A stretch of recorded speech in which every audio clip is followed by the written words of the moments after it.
A young man staggers through the deep forest. Beneath a blood-red moon. His body is covered in wounds. The world had suddenly plunged into an apocalypse. The entire globe was shrouded by the blood moon. Humanity was now nothing more than prey for the monsters. Bloodthirsty. Damn it, that bastard is too strong. It slaughtered everyone, Chinyu muttered. Walking on, his nerves stretched to the breaking point. Just then, a shadow flitted past behind him, sending Chinyu into a blind panic. His eyes shot wide as he scanned his surroundings. Then he suddenly screamed, "I know you're hiding out there. Show yourself." Though Chinyu didn't know what was hunting him, he tried to draw it out anyway. After a moment, the only response was the dead silence of the night. The oppressive quiet was terrifying. This didn't reassure Chinyu in the slightest. Instead, it put him on even higher alert. And in that instant, the monster lunged from the side, furiously tearing Chinyu to shreds. In his final moment of despair, Chinyu's eyes flew open, refusing to accept such a meaningless death. Suddenly, he jolted awake, his body drenched in sweat. At that moment, a hand gently tapped his shoulder from behind. "Hey, you okay?" Unconsciously, Chinyu's survival instincts kicked in. He grabbed the nearest object, thrusting it forward defensively. When he finally came to his senses, he realized he was just holding a computer mouse. The person who had tapped him was one of his coworkers. "Huh, Chinyu, what's wrong with you? Did you stay up all night, binging some show?"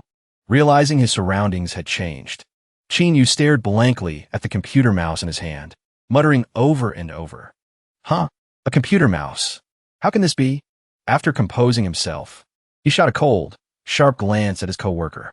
"What time is it?" Thinking Chinyu was just out of it, his coworker simply replied, "It's only 10:30. Still a long way to go before lunch." Hearing this, Chinyu suddenly became agitated. He grabbed the man by the collar and yelled, "I'm asking what year it is." A female co-worker nearby answered, "It's 2019. What's gotten into you today? Did you hit your head or something?" Seeing this, the other co-worker started to joke around. "Haha, someone's been reading too many of those rebirth novels. This is Earth, you know.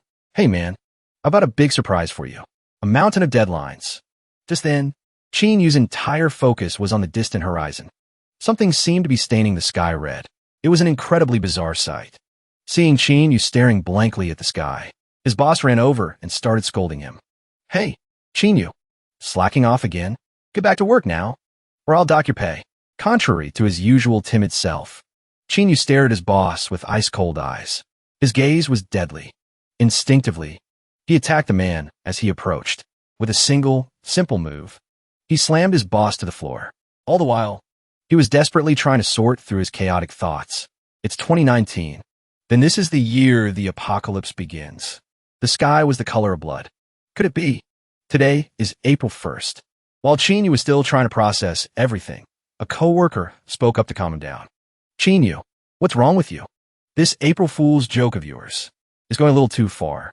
Realizing that today was, in fact, the day the world would end, Chinyu immediately turned and walked away. Before he left, he offered a kind warning to his colleagues. "You guys, you should hurry and go see your families while you still can. Today might be the end of the world. History would record it." April 1st, 2019, the first day of the apocalypse, was truly a storm of blood and gore. In the most literal sense, no one could have predicted that a virus, more terrifying than anything humanity had ever seen, would be mixed in with this blood rain. Those who were touched by the rain would fall one by one, but they would rise again.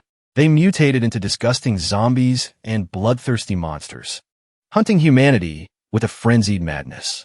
From that moment on, the world became a living hell. This was what Chinyu had already lived through once. The horrific memories of that day would never fade from his mind. Now, Chinyu was walking aimlessly down the street. "I don't know how I came back to this day." Suddenly, a man bumped into him from behind. "Hey, you're blocking the way." Seeing the man preoccupied with the phone in his hand, Chinyu recalled some memories of the world before the end. This is the mobile device of this era. A phone. Of course. I have one too. He checked his own phone. A name in his contacts list immediately caught his attention. The image of his younger sister flashed through his mind, and with it came a flood of faded memories. A massive amount of information suddenly rushed in. Chinyu clutched his head and screamed in agony. Ah, is this body's memory? Gah, I'm starting to fuse with the memories. After he calmed down, he immediately called his sister, Xiaoyu. The moment Xiaoyu picked up, Qinyu yelled frantically into the phone. Xiaoyu, go home right now. Hearing the panic in her brother's voice, Xiaoyu grew so worried she was on the verge of tears. Bro? What's wrong? Did I do something wrong? Realizing he had been too loud, Qinyu quickly lowered his voice. No, it's not that. It's just something really important has come up. There's no time to explain. Xiaoyu, listen to me. Go home now. Hearing this, and not wanting her brother to worry, Xiaoyu promised she would head home around noon. Even so, after she hung up the phone, she was still incredibly worried about her brother. In all the years she'd known him, she had never seen him so panicked. Just then, someone tapped her on the shoulder. It made Xiaoyu jump. When she turned around, she saw it was Xiao Ting, her best friend. Xiao Ting was covered in sweat. Her face flushed, and she was panting for breath. Xiaoyu asked worriedly, Xiao Ting, what's wrong? Xiao Ting trembled as she answered. It rained near my house this morning. I think I got caught in it. And now I feel sick. Seeing that Xiao Ting was burning up, Xiaoyu rushed her friend to the nurse's office to rest. Meanwhile, back with Qinyu, he looked up at the sky, which was slowly turning a deep blood red. The blood rain is almost here. I have to prepare everything fast. Food is the top priority. Next up, weapons. In my past life, I was just like everyone else. Even with the powers I'd awakened, I couldn't take a single hit from the zombies or monsters.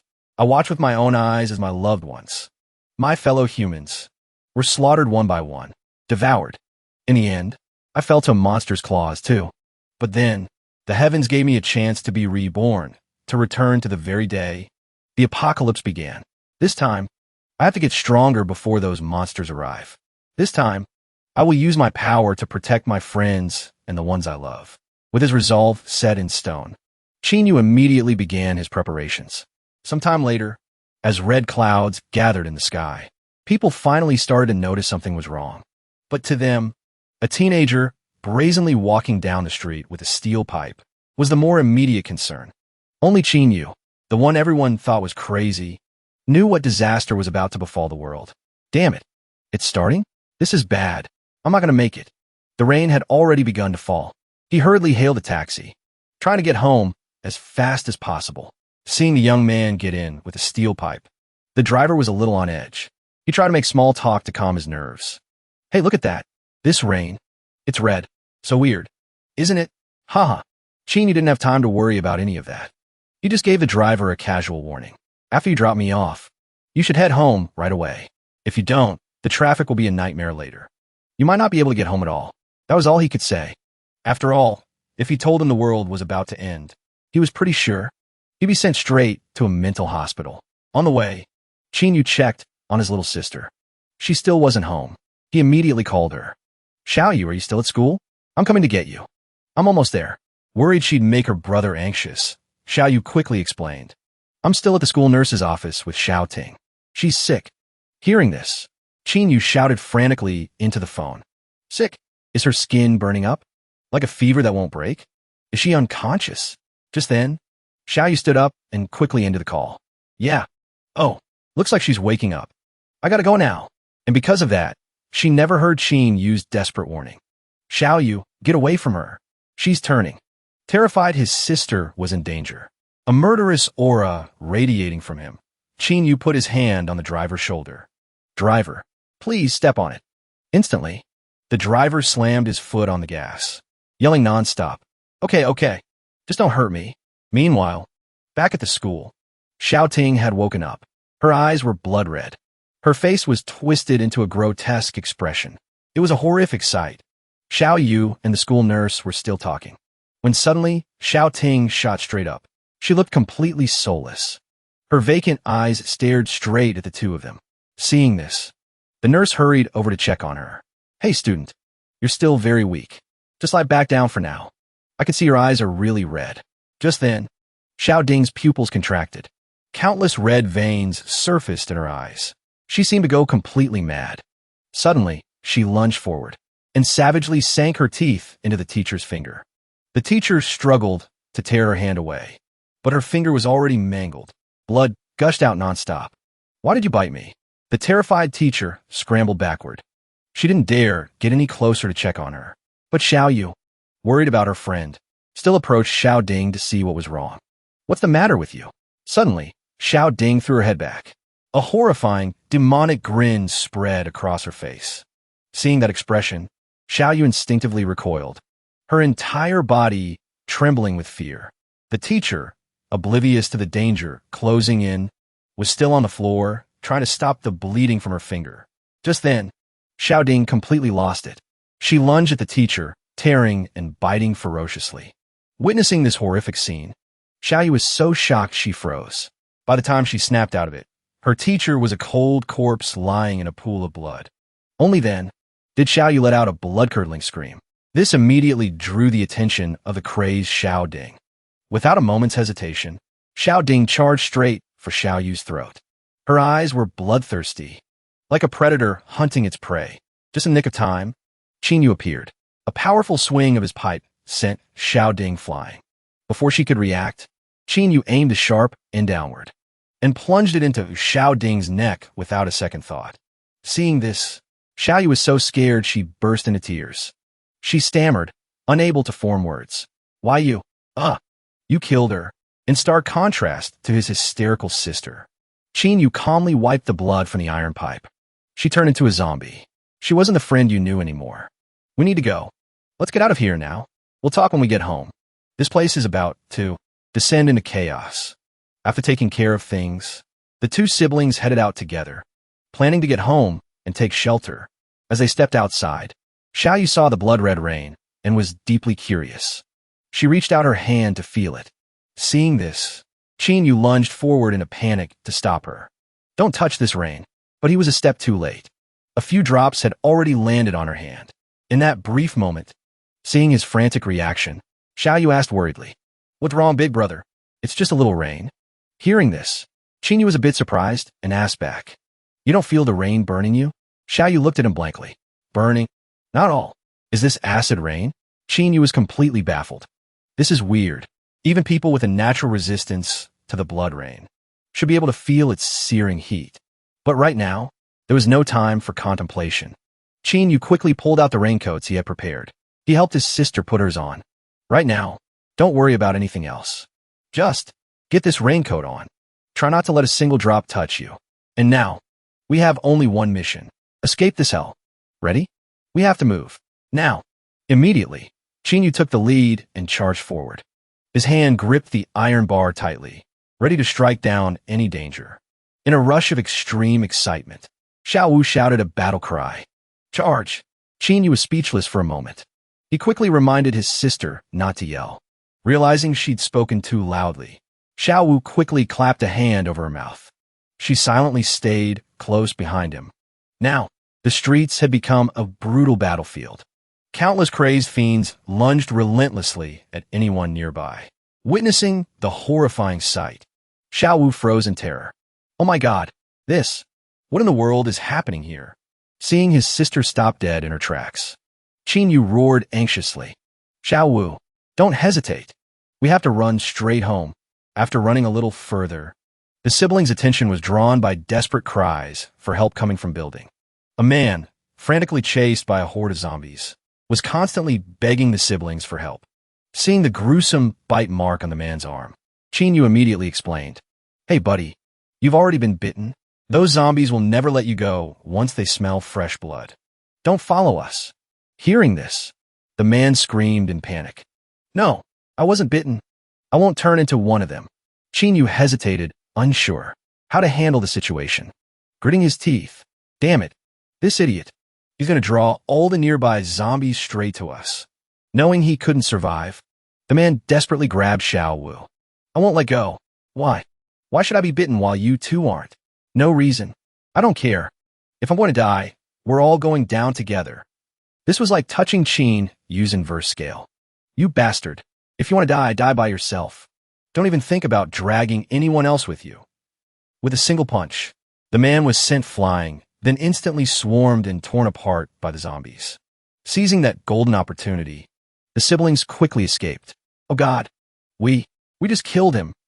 Qin Yu reassured his sister as they ran. Xiao Wu, Don't feel guilty. He was already bitten. He was going to die anyway, and he wanted to drag you down with him as a sacrifice. If we hadn't acted, we both would have died. After that, they rushed straight home, seeing the desolate and ruined scene outside their apartment building. Chinyu cautiously stopped. It seems there was a terrifying skirmish right outside our door too. Xiao Wu, stay close behind me.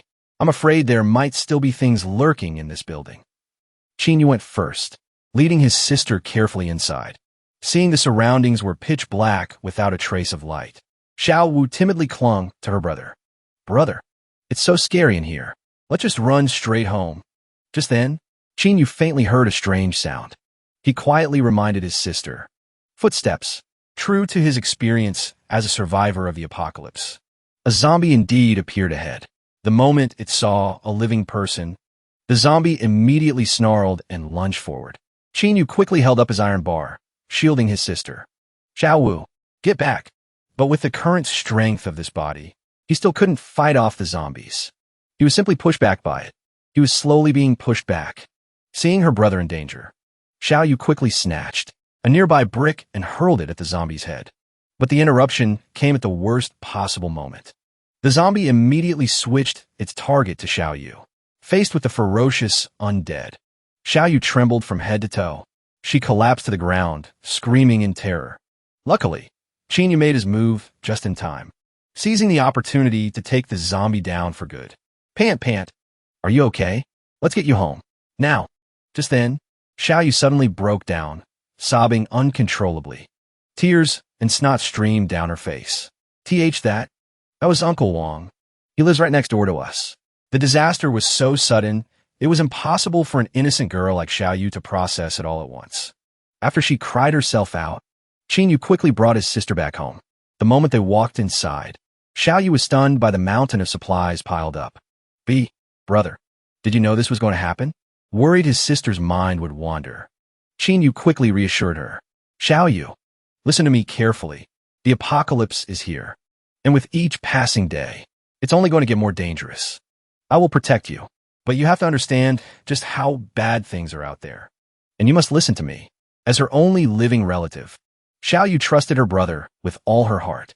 Okay, I'll always listen to you, brother. Then, Chinyu carefully began to explain. The zombies have broken out. The end of the world is here. People will do anything to survive, even if it means sacrificing others. Humanity will become far more dangerous than it ever was before. So in a situation like this, you absolutely cannot easily trust anyone. Even the most ordinary zombie has the strength and explosive power of someone pumped full of steroids. And some of the evolved zombies and mutated monsters are many times stronger than any human. For a normal person to try and fight them is basically a death wish. As for how I know all this, I'll explain everything later. Right now, the most important thing is getting stronger, evolving. Through training and hunting, we'll gain the power we need to fight the zombies and monsters. The apocalypse is here. Might as well enjoy the last vestiges of civilization while we can. While the water and power were still on, Chinyu took a shower, washing off the cold rain. Suddenly, Xiao Yu pushed the door open and rushed in. Brother, you forgot your body wash and loofah. This caught Chinyu completely off guard. Why did you just come right in? Or maybe, have I been living in the apocalypse for so long that I've forgotten how things used to be? But Xiao Yu just said, this isn't the first time. There's no need to be so embarrassed. After he finished his shower, Xiao Yu started cooking a simple meal. At the dinner table, she made a suggestion. Brother, what if we go find the military? With a disaster this terrible, only they can keep us safe. Without a moment's hesitation, Chinyu immediately shot the idea down. No, they don't know how to deal with the zombies. At best, they could keep us safe for a few years tops. Hearing this, Xiao Yu asked in confusion, Brother, but you know how to fight them. You could tell them. Chinyu began to explain. I feel like, would the military really listen to a civilian like you? If we go there, I'm afraid we won't even get to see the person in charge. Hearing this, Xiao Yu slumped onto the table, disheartened. She couldn't argue with a single thing her brother had just said. Seeing his sister's disappointment, Chinyu spoke up to encourage her. Xiao Yu, you have to understand, being in a weak core won't get us anywhere. True strength is the only real bargaining chip you have with those who are stronger. the things that threaten us, besides the zombies and monsters, are other people, having survived for so many years in the apocalypse. Chinyu knew all too well the dangers that lay in wait. He was determined to become strong enough so that the tragedies of his past would never happen again. That evening, Xiaoyu found her brother locked in his room, so she went to check on him. "Anai, what are you doing in here?" Chinyu was carefully working with a set of test tubes. Startled by the interruption, he grew tense. "Xiaoyu, get out of here for a minute. I'm making ammunition. It's dangerous in here." Hearing the word ammunition, Xiaoyu was completely stunned. "Huh? You know how to make this stuff?" In her memory, her brother was just an ordinary office worker. How could he possibly know how to make something so dangerous? To cover his tracks, Chinyu quickly gave a vague answer. "It's nothing complicated. Just something I picked up." "All right, close the door on your way out. Otherwise, we might not have a home left to live in." Hearing that, Xiaoyu obediently left, letting her brother focus on his work. After finishing what he needed to do, Chinyu lay on his bed, his gaze lost in thought as he stared at the ceiling. "How many years has it been since I've slept peacefully in a comfortable bed?" Just then, Xiaoyu came in, hugging a pillow. "Anai, I'm scared. Can I sleep in here with you?" And so, on the first night of the apocalypse, the two siblings slept in the same room. Before closing his eyes, Chinyu prayed silently. "I hope that when I wake up, none of this was just a dream." Early the next morning, Xiaoyu opened her eyes to see her brother already getting ready to leave. "Anai, where are you going?" Chinyu gripped the iron rod in his hand and replied with a smile. "I'm going to check on the other residents in this building. If I run into any zombies, I'll take care of them along the way." Hearing this, Xiaoyu asked her brother worriedly, "Didn't you say that for a normal person, fighting a zombie is basically a death wish?" At that moment, Chinyu's silhouette seemed to stand unusually tall. "Your brother isn't a normal person. Don't worry. In my past life, I was a level 2 spear grandmaster." User. Xiaoyu had no idea what her brother was talking about. All she could do was tell him to be careful. On the first day of the apocalypse, Chinyu stood in the middle of the hallway and sighed. Sigh. It's all about to begin. After steeling himself, he began knocking on each door one by one. And in the very first room, he encountered a zombie, a cute little zombie girl. Hearing a sound from inside the room, Chinyu quickly rushed to the door and took a fighting stance. Just as I expected. "Come here. Be my first tasty meal." With terrifying strength, the zombie charged and burst through the door. Its eyes scanned the area, searching for survivors. It didn't have to wait long. Chinyu leaped forward, swinging an iron pipe straight into its head. "Don't bother looking. I'm right here." With just a few basic strikes, the zombie was taken down on the spot. Even though he wasn't an ordinary human anymore, just dealing with one zombie was enough to leave Chinyu gasping for breath. After confirming the zombie was dead, Chinyu carefully sliced open its stomach with a knife. Inside the zombie's body was a source of evolutionary energy. After digging around for a moment, he finally found a crystal. But this wasn't what he was looking for. Just as I thought, zombies at this level rarely have evolutionary energy. But he didn't stop there. Chinyu swept through the entire floor, knocking on every door and killing the zombies that poured out. Soon, only one room remained. He felt a tinge of disappointment. This is the last room. Is there really no one else left alive on this floor? Just then, a cry echoed from the room at the end of the hall. It gave him a renewed sense of hope. A child's cry. Could it be? There's a survivor in this apartment? He didn't let the excitement cloud his judgment. Chinyu cautiously opened the door and stepped inside. The moment the door opened, he saw a shadow flash past him. What was that? A zombie? A mutated animal? Following the sound of the crying, Chinyu attacked without a second thought. Monster! D. But in that instant, his instinct screamed that it was a trap. A child zombie suddenly leaped at him from behind, aiming for his neck. Fortunately, Chinyu reacted just in time. He threw it off. Zombie brat. While it was still off balance, Chinyu lunged. He aimed a sharp end of his pipe for a finishing blow. But to his surprise, this zombie was incredibly agile. It nimbly dodged the attack. It knows how to run? Does that mean it's intelligent? Damn it. An intelligent child zombie is a serious threat. I can't let it get away. Without hesitating, Chinyu gave chase. He had to eliminate this threat before it grew. But in the end, he was a step too slow. The zombie deftly leaped out the window. Having cheated death, the zombie was ecstatic. It even looked back and winked at Chinyu, taunting him. But it forgot one thing. They were dozens of meters up. A fall from this height would smash it to a pulp. Watching this unfold, a satisfied smirk crept across Chinyu's face. Just a low-level zombie, after all. After that, he meticulously searched the apartment, looking for any survivors or useful supplies. Looks like this was the kid's guardian. Eaten clean. There's nothing left. He checked the kitchen next to see if there were any useful supplies. By the time the sun set, Chinyu was heading home, carrying 2 large sacks filled with supplies. Xiaoyu, you're back. Xiaoyu was in the middle of cooking when she heard her brother's voice. She immediately ran to the door to greet him. Whoa, bro, where did you find all this? Chinyu replied, there's no one else left alive in our building. Plenty of supplies for the taking. I still need to make a few more trips. After that, Tanvu cleaned up and continued his work of gathering supplies. The next morning, Chuvu was woken up once again. MMGH, you're going out again today? Tanvu explained that he needed to become an evolver within 3 days. And while he was at it, he'd look for more food to stock up on.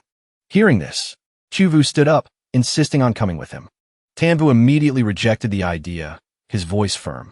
No way. It's too dangerous. With your current strength and ability to protect yourself, it'd be very hard for you to survive out there. Don't worry. Once I'm strong enough to fully protect you, I'll take you out with me. As a good child, Chuvu didn't want to be a burden to her brother, so she reluctantly agreed. MHM. Big brother, please be careful out there.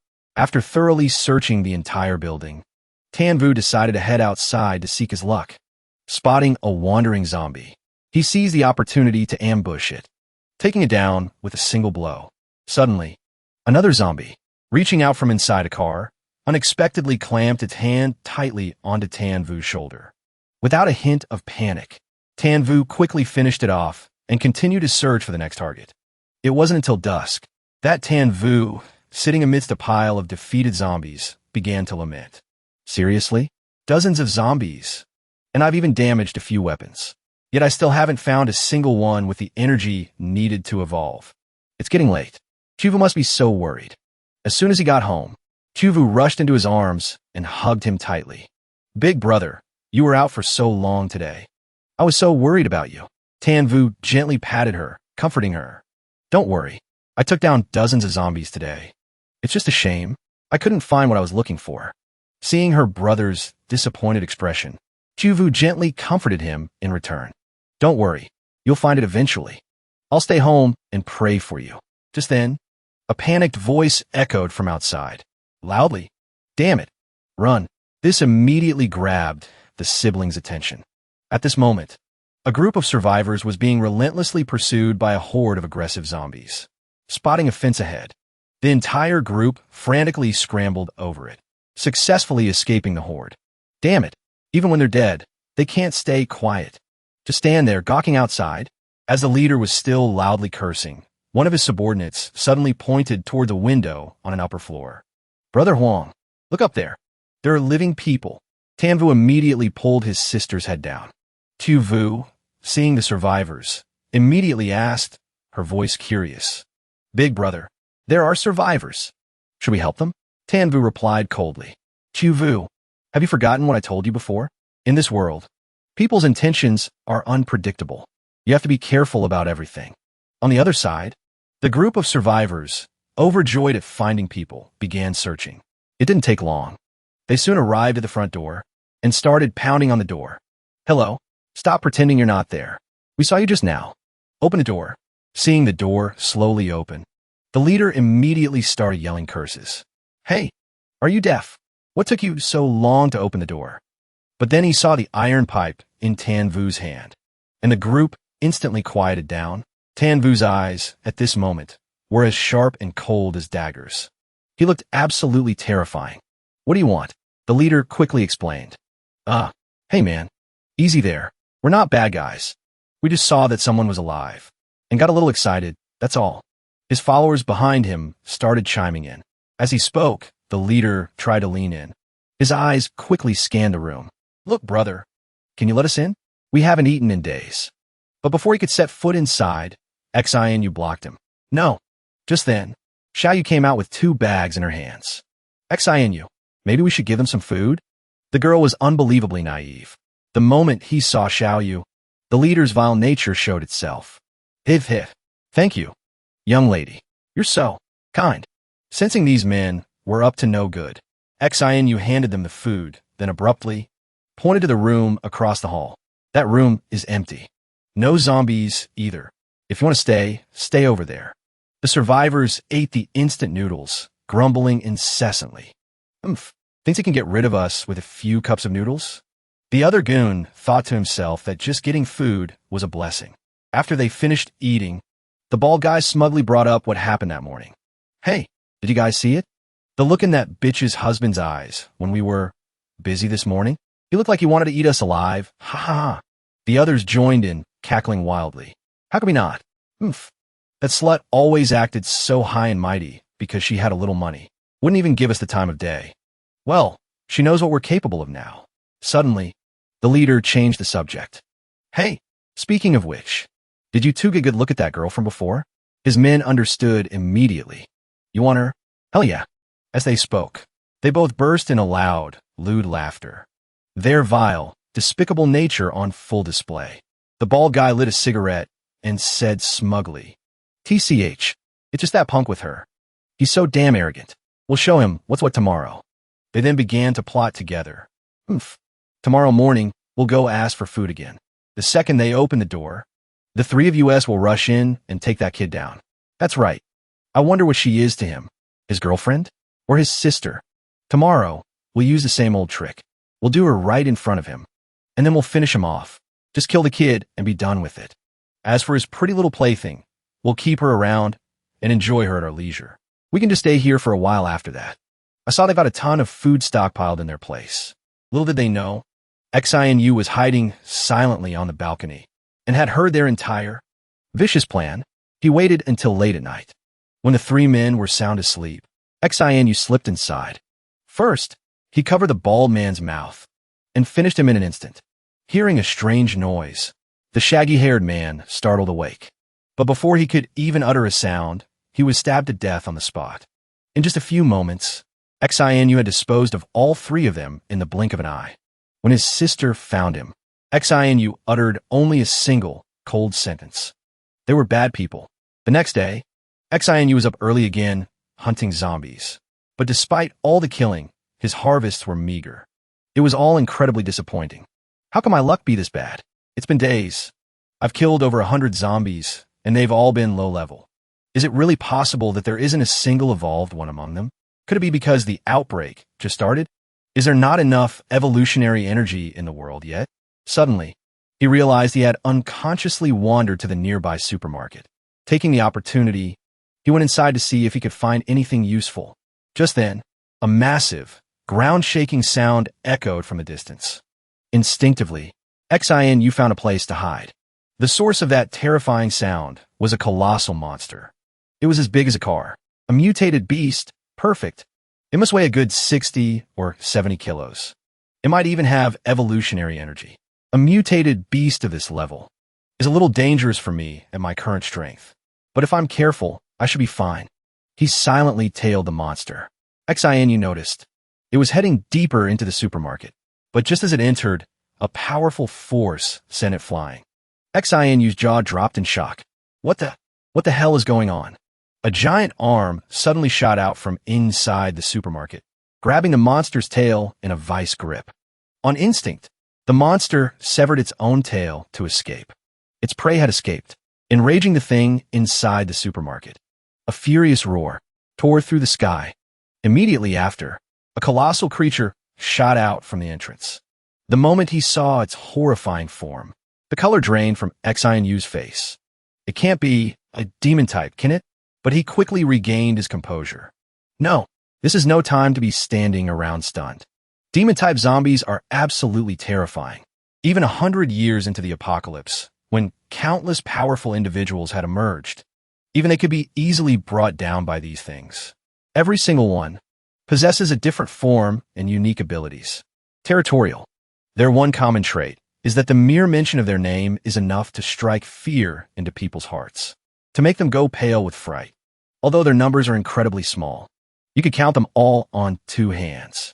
Any single one of them could annihilate hundreds or even thousands of people. It's as if they wield the power of actual demons. And that's how they got the name demon type. If I can hunt it now, before it's fully developed, then I can absorb its evolutionary energy and gain the super tier abilities of 2 evolutionary types at once. Just the thought of it made Xinu so excited he could barely contain himself. But he remained extremely cautious. Hiding off to the side, he silently observed the demon type. After its hunt was over, the demon type slowly made its way back into the supermarket. Instead of rampaging destructively, it carefully lowered its body, avoiding any damage to the goods inside. From the outside, the supermarket looked completely normal. Even Xinu had almost walked right in. Xinu stayed hidden, carefully assessing the situation before making his move.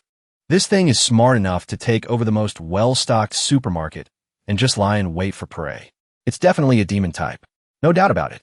Even though it hasn't fully matured, with my current abilities, a direct challenge is nothing short of a death wish. But this is the best chance I'll get to become one of the strongest in this new world. Besides, if I wait for it to fully develop, no one will be able to handle it. And when that happens, I'll probably just end up dying by its hand anyway. All right, I've made my decision. Time to risk it all. I'll use this. Having made up his mind, Xin carefully arranged his backpack, then headed towards the supermarket entrance. He took a deep breath and dashed out in front of the doors, letting out a loud shout. "Hey, monster, go get him." The moment it heard the sound, the demon spawn let out a screech like a dying chicken and lunged straight for the door. The prey had taken the bait. Chinyu dashed straight for the backpack. "Come on, enjoy your last hunt." The demon spawn burst out. Seeing no one, it began to frantically search. Just then, Chinyu shouted, "Hey!" The demon spawn, oblivious to the intricate trap, roared wildly and charged straight at Chinyu. The moment it reached the backpack's location, Chinyu smiled slyly. "Try this on for size." Suddenly, the backpack exploded, blasting the demon spawn far away. Inside the backpack was nothing but all the explosives Chinyu had painstakingly prepared over the past few days. Seeing the demon spawn take a fatal blow, Chinyu could barely contain his joy. He burst out laughing. Yes. Even though this creature was in such a pathetic state now, who knew if it still had the strength to retaliate? It wouldn't be too late to check once it was truly dead. To be safe, Chinyu hid on the opposite side, silently observing its every move. After confirming the demon spawn was completely motionless, he finally felt at ease approaching it. Looks like it's really over now. Let's see if there are any good spoils.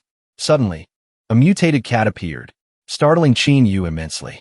He immediately raised his guard. Oh hell, a mutated cat. Looks like these spoils won't be easy to claim. Just then, the demon spawn's head suddenly twitched. Then it ripped apart. The mutated cat in an instant. Witnessing this, Chinyu's face went pale with fright. That monster. It was faking its death. Good thing I didn't rush in to prevent any further complications. He needed to deal with it thoroughly and quickly. He glanced around, and Chinyu spotted several large oil drums nearby. With no other option, Chinyu poured oil around the demon's corpse and set it on fire. After waiting for the flames to completely die down, Chinyu, feeling incredibly excited, approached with his knife ready. Smells pretty good, actually. Let's see what good stuff you've got. After a while of searching, he found the demon spawn's evolutionary energy. This truly was something special. Even in his previous life, few people had ever managed to obtain it. Of course, Chinyu didn't forget about the mutated cat. Inside, it was the evolutionary energy he was already familiar with. Once he had finished collecting them, Chinyu swallowed the demon spawn's evolutionary energy without hesitation. Immediately, he felt an excruciating pain, like dying and being reborn. His entire body felt as if it was about to burst apart. So this is the demon spawn's energy? In my past life, I never experienced such a painful evolution. Let's see how strong I am now. Chinyu quickly picked up a stone and threw it straight at the opposite wall. With just a little force, the wall shattered into many pieces. At least, his strength was now 4 times that of an ordinary person. In this era, such power could be said to be rare and hard to find. Next, to test my abilities, Chinyu closed his eyes, carefully examining the changes within his body. First, the flame ability. Excellent. I also had flame ability in my past life. That saves me some time adapting. From a small spark in his hand, Chinyu easily transformed it into a massive flame, engulfing himself. The flame fusion ability. While it might not be the rarest type, it's powerful and incredibly practical. I'm more than satisfied. Now, for the second ability, Chinyu felt it was very strange. I need to test it on something. After a moment, he crouched down and tested the ability on a stone on the ground. In a flash, a single stone suddenly split into two, leaving Chinyu utterly stunned. Replication. I've never even heard of an ability like this, but there's no doubt about it. This is an extremely rare one. Zap. The replication ability. It can only be used once on the same item. If I can replicate a stone, what about evolution energy? It was just as Chinyu had guessed. The evolution energy, whoosh, could also be replicated with the exact same effect. Seriously, this ability is completely overpowered. It's beyond anything I could have imagined.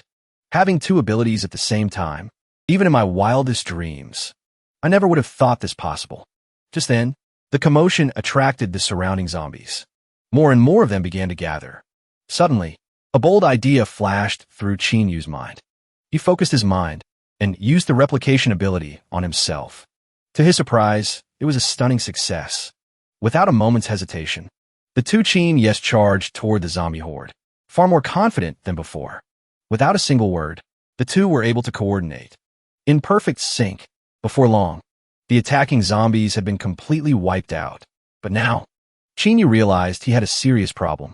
I can't just go on living as two people. I've got to see if this replication ability can be undone. Thankfully, the ability could indeed be canceled. The replicated Chinyu slowly faded into nothing. But as powerful as this ability was, it wasn't without its side effects. The moment the clone vanished, Chinyu was hit with a wave of exhaustion, twice as strong as before. If I use this ability recklessly, the consequences could be disastrous. After resting for a while, Chinyu began searching the corpses of the zombies he'd just killed for evolution energy. It seems like times have changed. These zombies, they're actually dropping evolution energy now. This is perfect for Xiaoyu. After collecting his loot, Chinyu brought his spoils back home. The moment she saw him, Xiaoyu threw her arms around him in a tight hug. "Big bro, you're late again. You had me worried sick." Chinyu smiled and replied, "Don't worry. Your big brother isn't the same person he used to be. From now on, you won't have to worry." But this time, Xiaoyu wasn't so easily comforted. "If you're going to be gone that long again, you have to take me with you." Chinyu immediately agreed with his sister. "No problem. Next time, I'll definitely take you with me. Here, eat this. You're going to become one of the evolved, too." Seeing her brother take out two strange-looking things, Xiaoyu was a little confused. The evolved? Chinyu explained that once she became an evolved, low-level zombies would no longer be a threat to her. Hearing that, Xiaoyu swallowed the evolution energy without a second thought. When her brother asked her if she felt anything, she thought seriously for a moment, then answered, "Yeah, I think it'd taste better with a little sugar." "You gotta be kidding me." Chinyu. He just buried his face in his hands, sighing. "That's not what I asked. Did you feel, a burst of power erupting from inside you?" Xiaoyu stared blankly for a moment before answering. "A burst of power? I didn't feel anything." Chinyu couldn't make sense of the situation. He ran a hand through his hair, frustrated. "No way. Eating an evolutionary energy source is supposed to turn you into an evolver. Here, try eating another one." This time, Xiaoyu ate it with a little sugar to make it more palatable. But the result was exactly the same. I felt absolutely nothing. This situation left Chinyu deep in thought. This was beyond his understanding. Even after eating two evolutionary energy sources, there was still no reaction. Something like this has never happened before. Seeing the serious expression on her brother's face, Xiaoyu felt a little down. "Brother, is this stuff really valuable? It had no effect when I ate it. I just wasted it all." Chinyu gently ruffled her hair to comfort her. "It's nothing. For us right now, this stuff isn't considered that precious anymore. Don't blame yourself." After thinking it over, Xiaoyu timidly told her brother, "Well, it's not that I felt nothing at all. I just thought it was really delicious." Eating it made me feel so satisfied. Hearing this, Qingyu was a little surprised. He asked again, "Really satisfied, huh?" Xiaoyu was so happy that she started gesturing excitedly. It felt so good to eat. After I finished, I just wanted more. Qingyu guessed that Xiaoyu's potential was probably too great, so she hadn't yet met the threshold for evolution. Later on, he would need to find many more evolutionary energy sources to test his theory. Setting the matter aside for now, the two siblings had dinner together. After the meal, Xiaoyu was browsing the web when she suddenly came across some important information. She immediately called her brother over to look. Qingyu calmly walked over, munching on an apple. He asked in surprise, "The internet is still up?" "Yeah, there are still plenty of places where things aren't that serious yet." But as soon as he saw the image on the screen, the color drained from Qingyu's face. Two words escaped his lips: the foreign race. Xiaoyu didn't understand. She asked, "The foreign race? What's that, brother?" Qingyu answered gravely, "They're disaster and death. Zombies. Mutants. The apocalypse virus. If you can imagine something even worse than all of that, that's the foreign race. Some unknown power caused this already terrible post-apocalyptic world to develop several spatial rifts. These rifts connect to another dimension. The bizarre creatures from that dimension are invading our world, and they are called the foreign race. From within those spatial rifts emerged countless grotesquely shaped monsters. Their species and forms are incredibly strange, but they all share one thing in common. They are filled with hostility and a murderous intent toward humanity. Why they've come is a mystery. What their relationship is to the apocalypse virus is also unknown. But what we do know is that their appearance means this city won't be able to hold out for much longer. Just hearing this, Xiaoyu could already imagine how terrifying the foreign race must be. After that, Qingyu began to explain the specific type of foreigner appearing on the screen.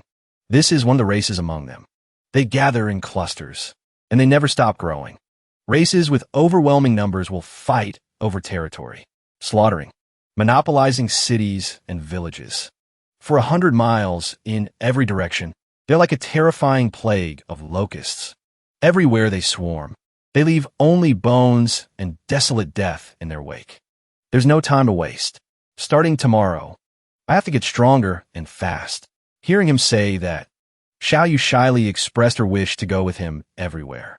This time, Qingyu didn't refuse. More than anyone, he understood that it was time for her to learn to adapt to the harsh realities of the apocalypse. 2 days later, Xiaoyu and her brother began their journey to hunt outside. Her only task was simple: stand back and cheer him on. He would handle all the killing. After a few intense battles, Qingyu noticed that the zombies were also gradually getting stronger. Out of habit, after killing a zombie, Qingyu would carefully search for the precious evolution energy source. And this time, the one he found was of exceptional quality, with his unique copying ability. One became two. Before long, Xiaoyu had absorbed 10 evolution energy sources. "It's happening. I feel it." Hearing his sister's cry, Qingyu excitedly pressed her for details. "You feel it? What do you feel?" "When you become an evolved, your physical abilities and your reflexes will far surpass a normal person's. Try to really focus and feel it out. Maybe you have some other special ability?" After closing her eyes to concentrate, Xiaoyu felt a truly strange sensation. It was as if her entire body was reaching the peak of an unprecedented energy. Suddenly, she seemed to sense something completely different. I feel something. It's hard to explain. It's a kind of, a feeling that I can make things a lot stronger." The moment he heard that, it was like a switch flipped in Qinyu's mind. He immediately guessed it was an enhancement ability. He quickly bent down and picked up a broken brick from the damp ground. He broke it in two and handed one half to his sister. "If this is really an enhancement ability, then this is incredible. Try using your power to enhance this half of the brick." After enhancing it, Xiaoyu handed the empowered half-brick back to her brother. First, Qingyu easily crushed the other half of the brick in his hand. "See this? The half you didn't enhance. I can crush it this easily. Now, let's try the half you enhanced." Even though they came from the same brick, the difference in their hardness was like night and day. They were completely incomparable. Qingyu had to use all his strength just to shatter the half Xiaoyu had enhanced. There's no doubt about it. It's an enhancement ability, Xiao Yu. You're basically a top-tier evolve now. Hearing her brother's praise, Xiao Yu couldn't hide the joy on her face. She didn't fully understand all the complex details, but just knowing she could help her brother was enough to make her indescribably happy. To further test the new ability, Qin Yu had his sister enhance him directly. Instantly, he felt a surge of power coursing through his body. He couldn't resist unleashing a few powerful strikes, effortlessly causing the brick wall to collapse. With this special ability, Xiao Yu could now fully join her brother on his dangerous hunts. And starting tomorrow, Qin Yu would personally teach her the combat skills she needed. The next day, Qin Yu found a specific zombie to serve as a training target for his sister. See that zombie over there? You're going to take it down? Use your ability. Enhance your weapon first. Then, slowly approach it. Take it down. I'll be right behind you, watching your back. Don't be too nervous. Just listen to your big brother. Xiao Yu cautiously tiptoed toward the zombie, muttering to herself the whole time. Don't be nervous. Don't be nervous. But, just as she got close, the zombie suddenly spun around and lunged at her. Xiao Yu froze, panicking and missing her chance to strike. But luckily, she was now evolved, so she was able to easily dodge the attack. Right after, Xiao Yu squeezed her eyes shut, let out a loud scream, and started relentlessly punching the zombie's head. It wasn't until Tan Wu ran over to stop her that she finally snapped out of it. Hey, that's enough. It's over. It was her first real fight. Xiao Yu was so scared she was drenched in a cold sweat. Phew, did I win? Tan Wu carefully assessed her. Even though you panicked, you still showed incredible strength and technique. All in all, you did great. He then checked the dead zombie's corpse. If you'd hit it a few more times, I don't think I would have been able to find the evolution source. Whoa, we're in luck. This one actually has one. Xiao Yu, use your enhancement ability and enhance this. After that, I'll use my copy ability and split it in two. That way, we'll basically have 4 evolution energy sources. Our powers together, they're totally broken. Talk about a 4-for-1 deal. Soon, both of them would become incredibly powerful. After trying it out, Tan Wu confirmed his theory was completely right.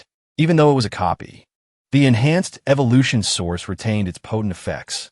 It was nearly twice as powerful as the original. This is amazing. Just then, Xiao Yu suddenly cried out, Big brother, I feel it. If I keep absorbing these, I think I can awaken a brand new ability. Why isn't there any sign? Is this acid rain? And when she absorbed the evolution crystal from the zombie, the process was completely bizarre. It was nothing like a normal person's. The power just seemed to overflow from her body. It was impossible to perceive with ordinary senses. He analyzed the situation. It's like she has an incredibly strange need for this evolution energy. He tilted his head, looking at his little sister beside him. Tan Wu couldn't help but fall into deep thought. I don't know if this is a good thing or a bad thing. What kind of unbelievable changes will Xiao Yu go through in the future? Suddenly, his train of thought was abruptly cut short, as both of them heard the crack of gunfire not far away. They both flinched, instantly turning toward the echoing sound of the gunshots. Tan Wu quickly made a decision. Let's go check it out, he whispered carefully to Xiao Yu. Stay right behind me. Find a good hiding spot, and be ready to duck for cover if things get ugly. She nodded obediently. A calculating look flashed in his eyes. I wonder if they're looters. We'll just take them out and claim their supplies. On the other side of the noise, a massive horde of zombies was slowly shambling forward. They were drawn by the sound of gunfire, gradually cornering a group of soldiers. Amidst a hail of bullets, one of the soldiers kept his rifle steady on the zombies. Captain, he yelled urgently, we need to start a fighting retreat. A few bullets aren't going to stop this many of them. Another squad member shouted as he fired and fell back. The soldiers were providing cover for their teammates. Xiao Zhang's voice dripped with bitterness. Don't you get it yet? The higher-ups want to get rid of our captain. Why else would they send just the 4 of us to rescue generally? If we succeed, great. But if we fail, we're the ones who'll be punished for it when we get back. The man called Xiao Zhang replied, his voice full of resentment. I'd rather face punishment than die here as Zombie Chow. I'm almost out of ammo. The 4th soldier added his opinion, his tone grave. He's right, Captain. Even if we get lucky and take out this horde, we'll just run into more of them up ahead. This mission is impossible. You're an exceptional soldier, Captain. But you've been set up by those bastards back home. The way I see it, the four of us brothers should just cut our losses and find another place to survive. The man they called Captain fired off another burst, then let out a heavy sigh. His eyes were lost in thought. Everything you've all said, you think I haven't considered it? But with just the four of us, in a situation like this, he was in the middle of speaking, but he suddenly trailed off. His gaze had been caught by an incredible sight. Qin Yu and his sister had appeared atop a massive pile of rubble. The sight left the group of soldiers stunned. Look, there are people over there, perched on high. Qin Yu and Xiaoyu looked down, observing the swarm of zombies below. While searching for any signs of survivors, Qin Yu's crimson eyes lit up the moment he spotted the soldiers. He thought to himself, survivors, down there in the middle of that horde. Suddenly, a female zombie whipped its head around. Its lifeless eyes locked on Qin Yu. Asterisk. Didn't know zombies were so thirsty for handsome guys. Asterisk. They must have died with some serious regrets. It wasn't just that one female zombie. Soon, nearly every zombie in the area began to shamble toward Qin Yu and his sister. He noticed, of course, but he wasn't the least bit flustered. A calm thought merely crossed his mind. Why are they all rushing toward us? Could it be that our power is attracting them? Down below, among the four soldiers, one of them saw a golden opportunity. He yelled, "Captain," while those two are drawing the zombies' attention. Let's fall back. But the captain would do no such thing. What kind of man does that? You bastard, he roared. How could you even say something like that? Do you even call yourself a soldier? Listen to my order. Unleash all remaining firepower. We are saving those two civilians, even if it costs us our last bullet. The iron rod in Qin Yu's hand burst into flames, glowing a furious red. He gave his sister an order. Xiaoyu, buff me, stay right here, and don't move. And be careful. Protect yourself. These zombies are mine to handle. The little girl nodded. Okay. She didn't forget to add, be careful, brother. As the young man leaped into action, the soldiers stared in pure astonishment, forgetting to even fire their weapons. Foom! Smoke and fire erupted. A massive cloud of flame exploded outward.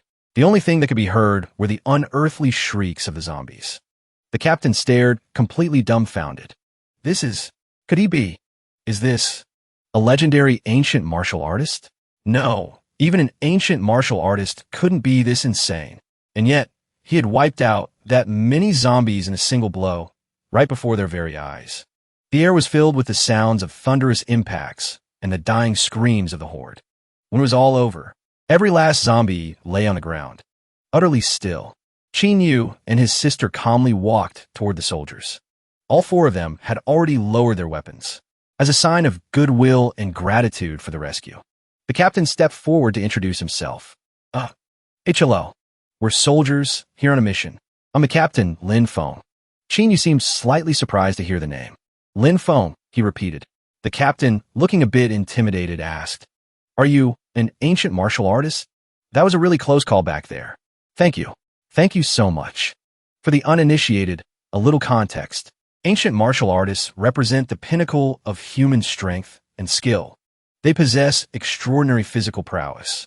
They can train their bodies to the absolute limit, and their willpower is second to none. They don't even need to become evolved to take on the most terrifying zombies. A select few among them possess skills so advanced they'd put any evolved to shame. It's more than enough to make up for any gaps in their physical abilities.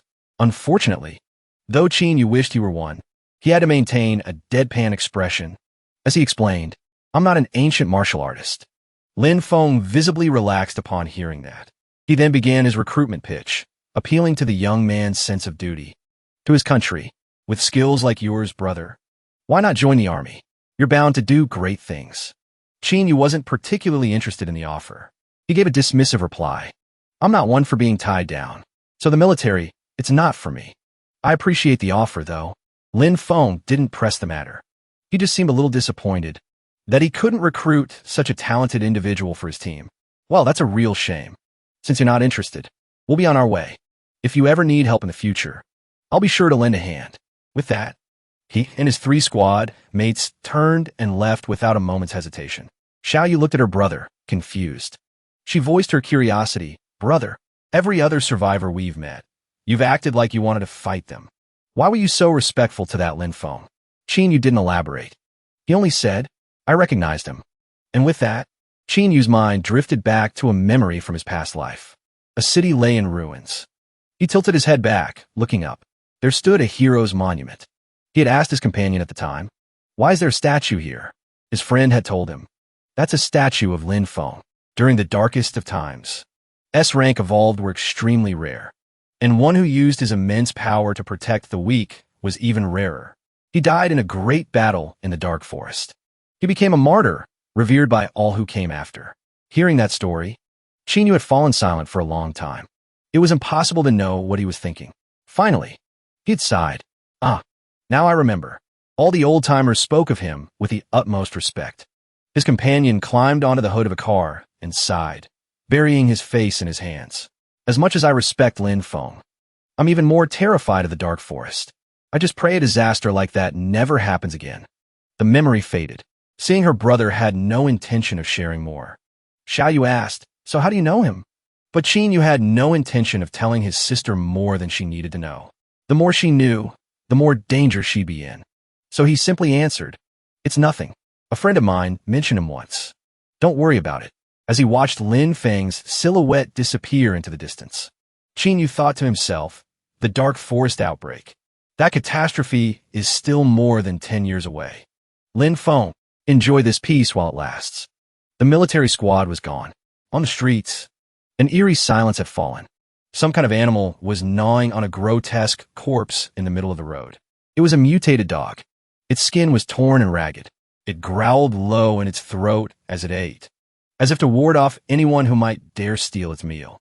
Hiding in a nearby alley, Yu gestured for Xiaoyu to be quiet. Judging by its state, it's probably a highly evolved mutant. I'll handle this. The dog was completely engrossed in its meal. Suddenly, it sensed something was wrong. It looked up just in time to see Yu leaping through the air, bringing a steel pipe down on it. From above. I can't change my trajectory now. Gritting his teeth, he cursed under his breath. Damn it, it spotted me. Just as I thought. By the time he landed, the dog had already dodged the fatal strike. It immediately lunged at Yu. I guess with this thing, fresh meat just tastes better. Too bad for it. This piece of fresh meat bites back. Yu swung the iron rod, knocking the creature to the ground. The dog let out a growl and turned to flee. Seeing this, he tensed up. This is bad. If we let it escape, an intelligent mutant like that will hold a grudge. Just then, Xiaoyu appeared behind him. She called out, brother.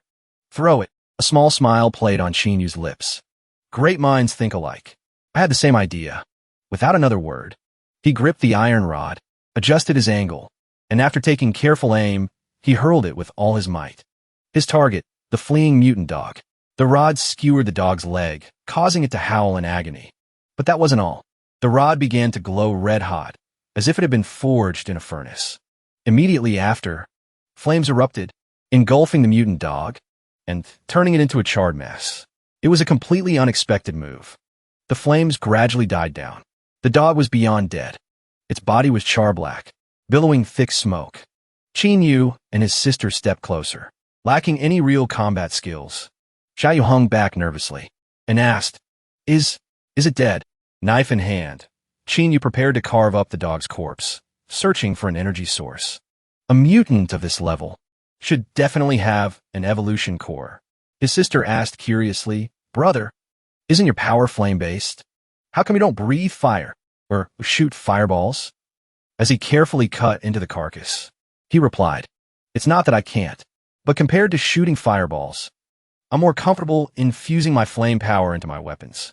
I might sacrifice range and distance, but it works perfectly with my combat style. The power is amplified immensely, and the damage it deals is undeniable. Hearing his explanation, Xiaoyu's eyes lit up with pure admiration. Wow, so you're a melee mage, brother. Yu retrieved 2 energy cores, a satisfied smile on his face. Nice.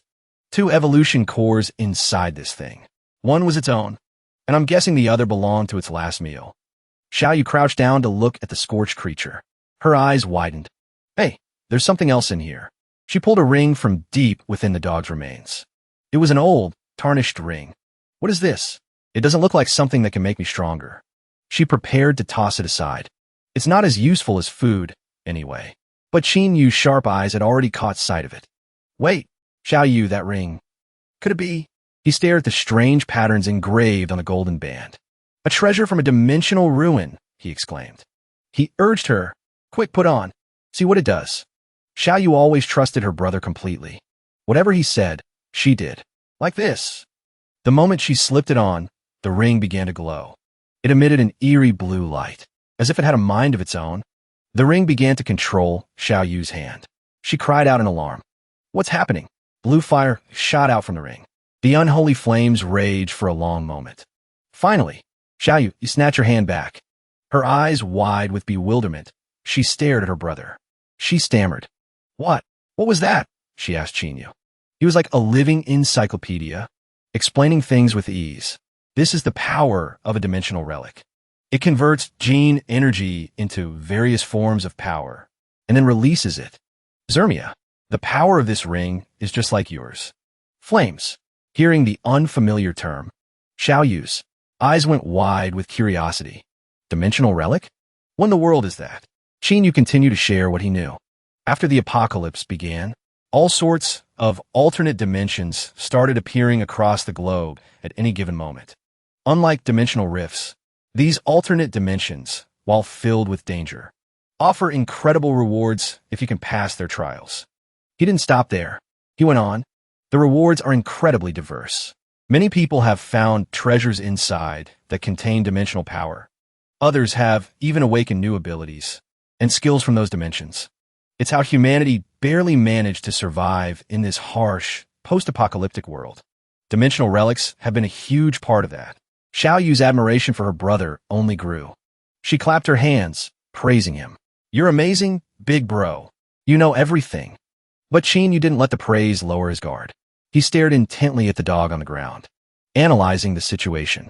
This mutated dog was able to swallow a treasure from a dimensional relic. That clearly means there must be a relic entrance, somewhere nearby. And what's more, if even a mutated dog could make it out alive, then that relic can't be too dangerous. The only problem is that relic entrances aren't fixed. I just don't know if we can find it before it teleports away. With that, he instructed his sister, Xiao Yu. You enhance the ring, and I'll copy it. Always the obedient listener, she replied. Okay, big bro. Well now, they each wore a ring, identical to the other.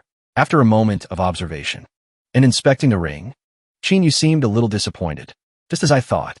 It's nothing special. No wonder that dog was able to get its paws on it. The two siblings, Qin Yu and Xiao Yu, returned home. They used some of their stored food to make a simple meal. At the dinner table, Xiao Yu looked at her brother, her eyes sparkling. She sighed happily, big bro. We got so much today. Right now, even your physical constitution is 5 times stronger than a normal person's. And mine is 8 times stronger. Combined with your ability, we have 16 times the power. She tilted her head, curious. Oh, 16 times? She asked. What's that even like? He explained patiently. Let's put it this way. In the eyes of a normal person, or even most zombies and mutated beasts, we're basically monsters. Hearing this, Xiao Yu cheered with delight. Are we really that awesome? We are. But we still haven't found a dimensional relic yet. If we can find one, we can reach a whole new level. After they finished up, the two turned off the lights and went to bed. He said, let's get some rest. We'll continue the hunt tomorrow. Xiao Yu immediately agreed. MHM. Suddenly, a rustling sound echoed from the dark hallway outside. Ever since the world changed, Qin Yu had become far more vigilant than before. He never slept too deeply. The moment he heard the noise, his eyes snapped open. He scrambled to sit up and turn on the light. The two siblings shared a bed, so he could ensure Xiao Yu's safety. So when the light flickered on, the movement beside her woke Xiao Yu as well. Big bro, in the dead of night, he signals for his sister to stay down. Don't make a sound. There's something outside the door. Tanwu carefully grips an iron rod. He moves to the door. Click. He throws the door open. Outside, a giant centipede lies in wait. It opens its gaping maw, lined with fangs, and lunges with a shriek. But he's quick enough to block its attack with the iron rod. Seeing his sister get out of bed, Tanwu warns her. Xiao Wu, be careful. We've got an enemy. With all his strength, he shoves the centipede out of the house. Get the hell out. Fearing the worst for her brother, Xiao Wu rushes outside after him. Brother, I haven't even enhanced you yet. Stepping into the hallway, she sees that Tanwu has already killed the centipede. The iron rod is still embedded in its head. He stands beside the corpse, panting heavily. Xiao Wu quickly runs over to enhance him. He lets out a long breath, wiping the sweat from his face. He remarks, without your enhancement, that was honestly a little too close for comfort. Staring at the massive, multi-legged centipede on their doorstep, Xiao Wu shudders. What is that disgusting thing? Tan Wu answers. He stands beside the corpse, panting heavily. Xiao Wu quickly runs over to enhance him. He lets out a long breath, wiping the sweat from his face. He remarks, without your enhancement, that was honestly a little too close for comfort. Staring at the massive, multi-legged centipede on their doorstep, Xiao Wu shudders. What is that disgusting thing? Tan Wu answers, but his expression grows grim. An iron centipede? How could the insectoid swarm have already broken through the army's defenses and gotten in here? No, that can't be right. The swarm shouldn't be this powerful yet. This one must have tunneled up from underground. Seeing her brother muttering to himself, Xiao Wu asks with concern, is there something wrong with it? Why do you look so pale? Suddenly, sensing danger, Tan Wu instantly shoves his sister's head down. Just as he does, a green bolt of energy streaks past them, narrowly missing. They both whip their heads around to look back inside the house. The source of the attack. Terrified, Xiao Wu presses against Tan Wu. A green beetle with two massive pincers hovers in the air. One look was enough to know this thing was dangerous, especially after it had just launched that ranged attack. Even Tan Wu starts to feel uneasy. This is bad. The siblings' faces drain of color as they stare at the beetle. An insectoid scout? A small hunting party, he mutters. They got here fast. Seeing the beetle about to dive in, Tan Wu shoves his sister aside and prepares to fight. The beetle slams down, right where Tan Wu had been standing. The impact is like a meteor strike, shattering the floor tiles. He agilely leaps high into the air. In a bizarre reversal, Tan Wu now clings to the ceiling, looking down at the beetle. While it looks up from the floor, he doesn't hesitate. He decides to strike before it can react. Whoosh! Tan Wu dives from above. Schlick! The iron rod plunges into the beetle's body. Green ichor splatters everywhere. He stands up straight, pulls the rod free, and flicks the green goo off it. At the same time, he warns his sister. Xiao Wu, stay alert. This hunting party probably isn't just these two.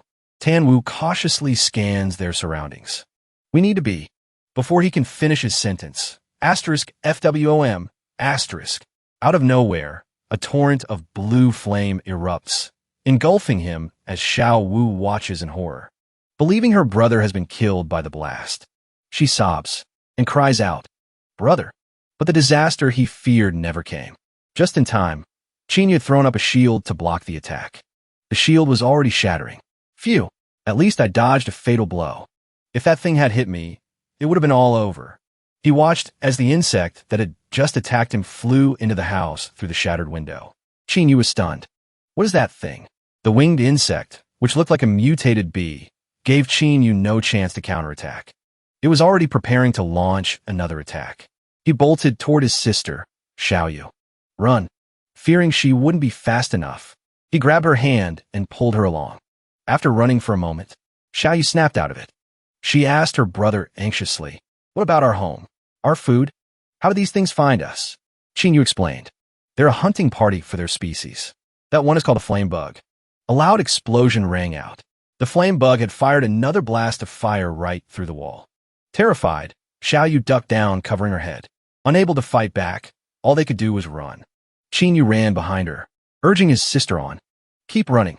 Faster. The flame bug seemed to be enjoying the chase. It hovered high above them. Then it fired another blast of flame from behind. Another powerful explosion erupted, hitting the spot right where Qin had been a second ago. Smoke billowed everywhere. Qin barely managed to leap clear of the blast. In their haste to escape, neither had time to change. He was still wearing slippers. But then, surprisingly, this time, he stopped running. Qin turned to face the flame bug. His face darkened as he cursed. You damn bug. Give you an inch and you take a mile. Huh? He angrily raised his hand and launched a fireball. Guess that wasn't enough for you. The fireball flew true, shooting straight toward the flame bug. But it didn't even try to dodge. A deafening explosion echoed. The small blast lit up a patch of the night sky, looking like New Year's Eve fireworks. Seeing that her brother had stopped running, Xiaoyu stopped too. She asked timidly, "Did you get it?" He whipped his head around and shouted, "Xiaoyu, don't stop. Keep running."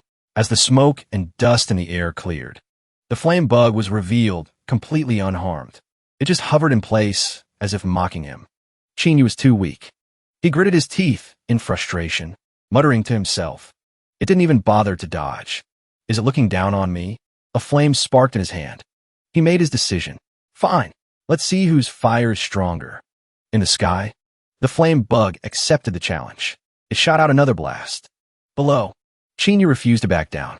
He launched a fireball of his own to meet the flame bug's attack head-on.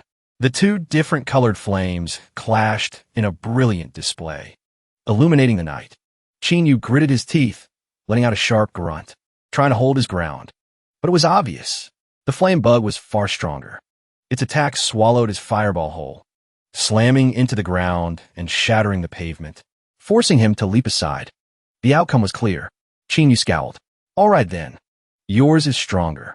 Suddenly, he noticed something. Xiaoyu was struggling to form a blue fireball. Qinyu was horrified. He cried out, "Xiaoyu, run. I can't back down now."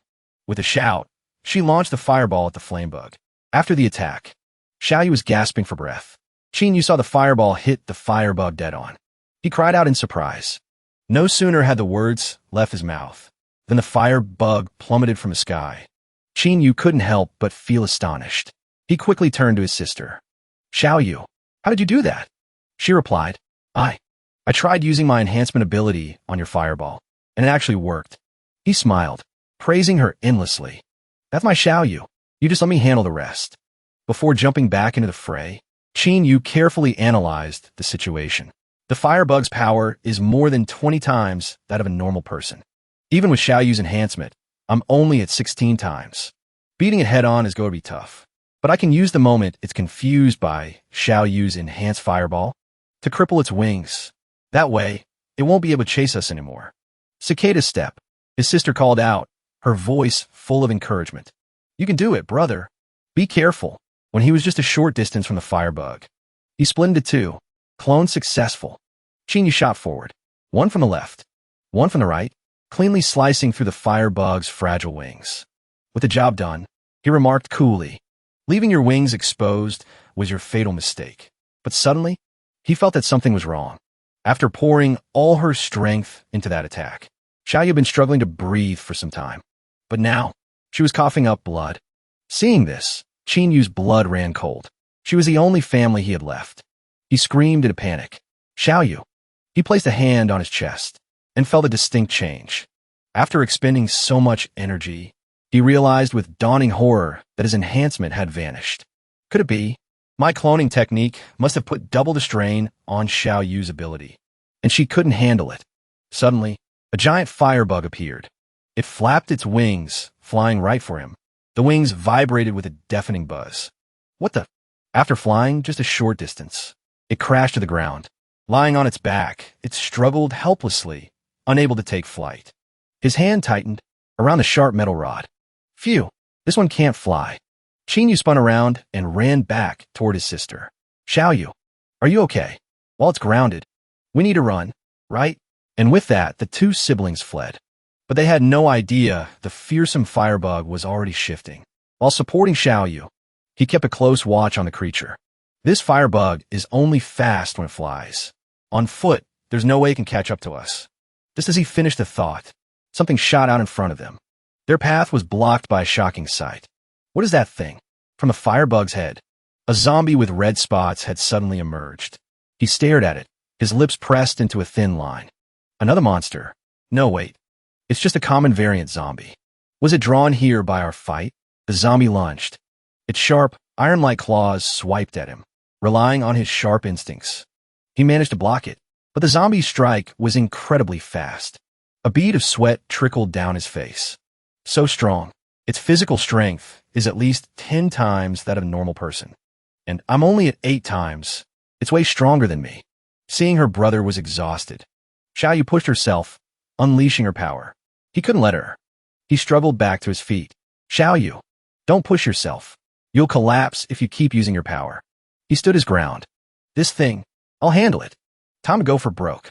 He lunged forward. His grip tightened on the iron bar. He swung with all his might. Bring it on. This is bad. The zombie impaled him. Blood burst from the wound. His hands trembled. He fought to grab its leg. She let out a devastating scream, but through sheer force of will, her brother held on. As he battled one monster, another closed in. Eat. Watch out. The fireworm is here. A swirling green core of magical energy pulsed within its belly. A blindingly powerful beam of blue light shot towards him. Fear and panic washed over his face as he saw the light racing toward him. Boom! A massive explosion erupted right in front of her. Tears welled in her eyes. Bro!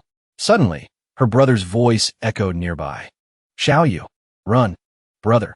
His voice came from the shadows, answering her unspoken question. The moment that thing charged, I had already created a clone. Hearing his voice, she was overcome with relief. She laughed through her tears. Brother, you're incredible. You completely fooled me. Back at the site of the explosion, the body was gone. Just then, he felt a sharp pain. Xiaoyu rushed to his side. Brother, are you okay? He coughed, thinking to himself. The pain my clone suffered, it all transferred back to me. I'm fine. Come on, let's go. The fireworm, however, seemed to hesitate. It simply stepped back, watching them flee. It made no move to follow. They finally stopped in front of a storefront. Quick, inside. They scrambled under a half-closed security gate. He slumped to the floor. Gotta get some sleep. This whole night has been hell. He closed his eyes, but his thoughts kept racing. Starting tomorrow, surviving is going to be a lot harder. The fight for survival continues. They needed to find an energy source. The dead zombie had dropped several energy crystals. Sweet. We only had to kill one, and we already found evolution energy. They both picked up the crystals and ate them. He watched his sister's face light up.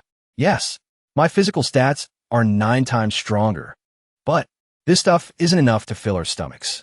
They pressed on. They scanned their surroundings carefully and spotted a green-colored supermarket. A supermarket. Over there. The siblings' eyes widened. A glimmer of hope. Yes, they rushed towards it. But a voice drifted out from inside. Hey, Zhang Feng, what are you so scared of? I got it pinned. Now hurry up. Geez, useless coward. Hearing the voices, Qin Yu held his sister back. Someone's inside. I'll go in first. The air is thick with tension. A man struggles to restrain a rampaging zombie. Beside him, another holds a pipe at the ready. Zhang Feng, this kid, I can't hold it much longer. If I die here today, it's on you. His voice trembles with rage and fear. I'm sorry. It's not my fault. The zombie breaks free from his grasp. The snarling zombie stares down its new target. The other man is thrown back, crashing into a store display. A heavy shelf topples over, pinning him underneath. He struggles desperately to get free. As he thrashes about, the zombie lunges. A scream rings out. He's in danger. Zhang Feng is trapped under the shelf. He can't escape. His face is a blubbering mess, streaked with tears and snot. Help me. A metal pipe smashes against the creature's head. It snaps in two on impact. The blow lands hard. The zombie turns, its attention diverted. The girl who hit it trembles in fear. Bruh, it switched targets. The zombie charges at Xiao Na. Everyone watches in horror. Xiao Na! Xiao Na! Suddenly, a figure blurs past them. The movement is so fast that even the zombie looks up to follow it. Its head is seized in a powerful grip. It reels back, stunned. Before it can even react, it's dragged forward, and its head is slammed into the ground. The impact shatters the concrete, leaving a deep crater. Everyone stares, completely dumbfounded. They can barely process what just happened. The man stands up. With an effortlessly cool demeanor, he walks toward the girl. He gallantly offers a hand to help her. She blushes shyly as she takes it. Here, get up. Thank you. From behind them, a familiar voice calls out. Xiaona? She turns around. Her eyes widen in disbelief. Xiaoyu, is that you? Xiaoyu. The two girls rush toward each other. They embrace in a joyful, tearful hug. I can't believe I'd run into my best friend here. The two of them turn to face the newcomer. Xiaoyu smiles. Big brother. This is Xiao Na. She's my best friend from school. Thank you for saving me. Qin Yu's gaze lingers on his sister. Xiao Yu. This sight. A memory floods back, a street swarming with zombies. They were completely surrounded. We're surrounded. What do we do? Qin Yu and Zhang Feng were frantic. Zombies of this level. And there are so many of them. It's impossible to break through. Damn it. I can't believe I'm going to die here. Suddenly, a massive scythe sliced through the air. It tore through the horde, cutting them to pieces. Then, what's happening? The figure of a woman in high-heeled boots appeared through the carnage. As her face was revealed, the goddess of death. She was unbelievably strong. Qin Yu remains lost in the memory until Xiao Yu's voice snaps him out of it. Hey, why are you staring at her like that? A hand suddenly lands on Qin Yu's shoulder. He jumps. It's nothing. Lu Kuan looks at Qin Yu with admiration. Hey, buddy. You've got some incredible skills. Seriously, thanks for the save back there. With that said, he turns to check on Xiao Na. He seems to have completely forgotten about the man still pinned under the... I'm not hurt, Uncle Lu. I'm fine.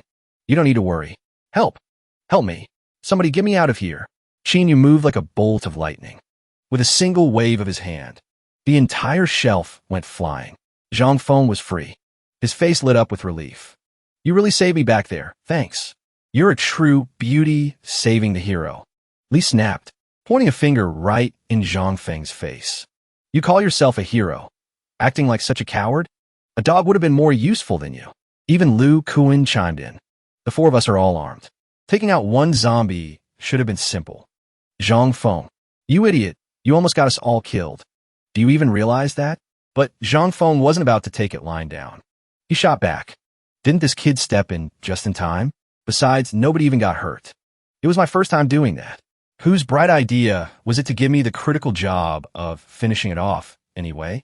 Hearing his defiant response, Lu Kuan roared in frustration. My plan was perfectly timed. Shounen risked his life as the lure. He restrained the zombie from behind. Of those 3 jobs, which one could you have handled? Our strategy has taken down countless zombies. The only time we have a problem is when it's your turn. You put everyone in danger, and you still have the nerve to make excuses? Seeing the situation was getting out of hand, and realizing he was partly at fault, Zhang Feng finally relented. All right, fine. I was wrong, okay? Just then, Zhang Feng's gaze landed on Xiao Yu. He strode over to her. He coolly brushed back his hair. So, you must be Xiao Yu, right? I'm Zhang Feng, the heartthrob of number 2 high school. I'm sure you've heard of me, and I've definitely heard of you. Hearing Zhang Feng's smooth talking, Xiao Yu replied shyly. Oh, so you're the well-known senior. Zhang. Twang.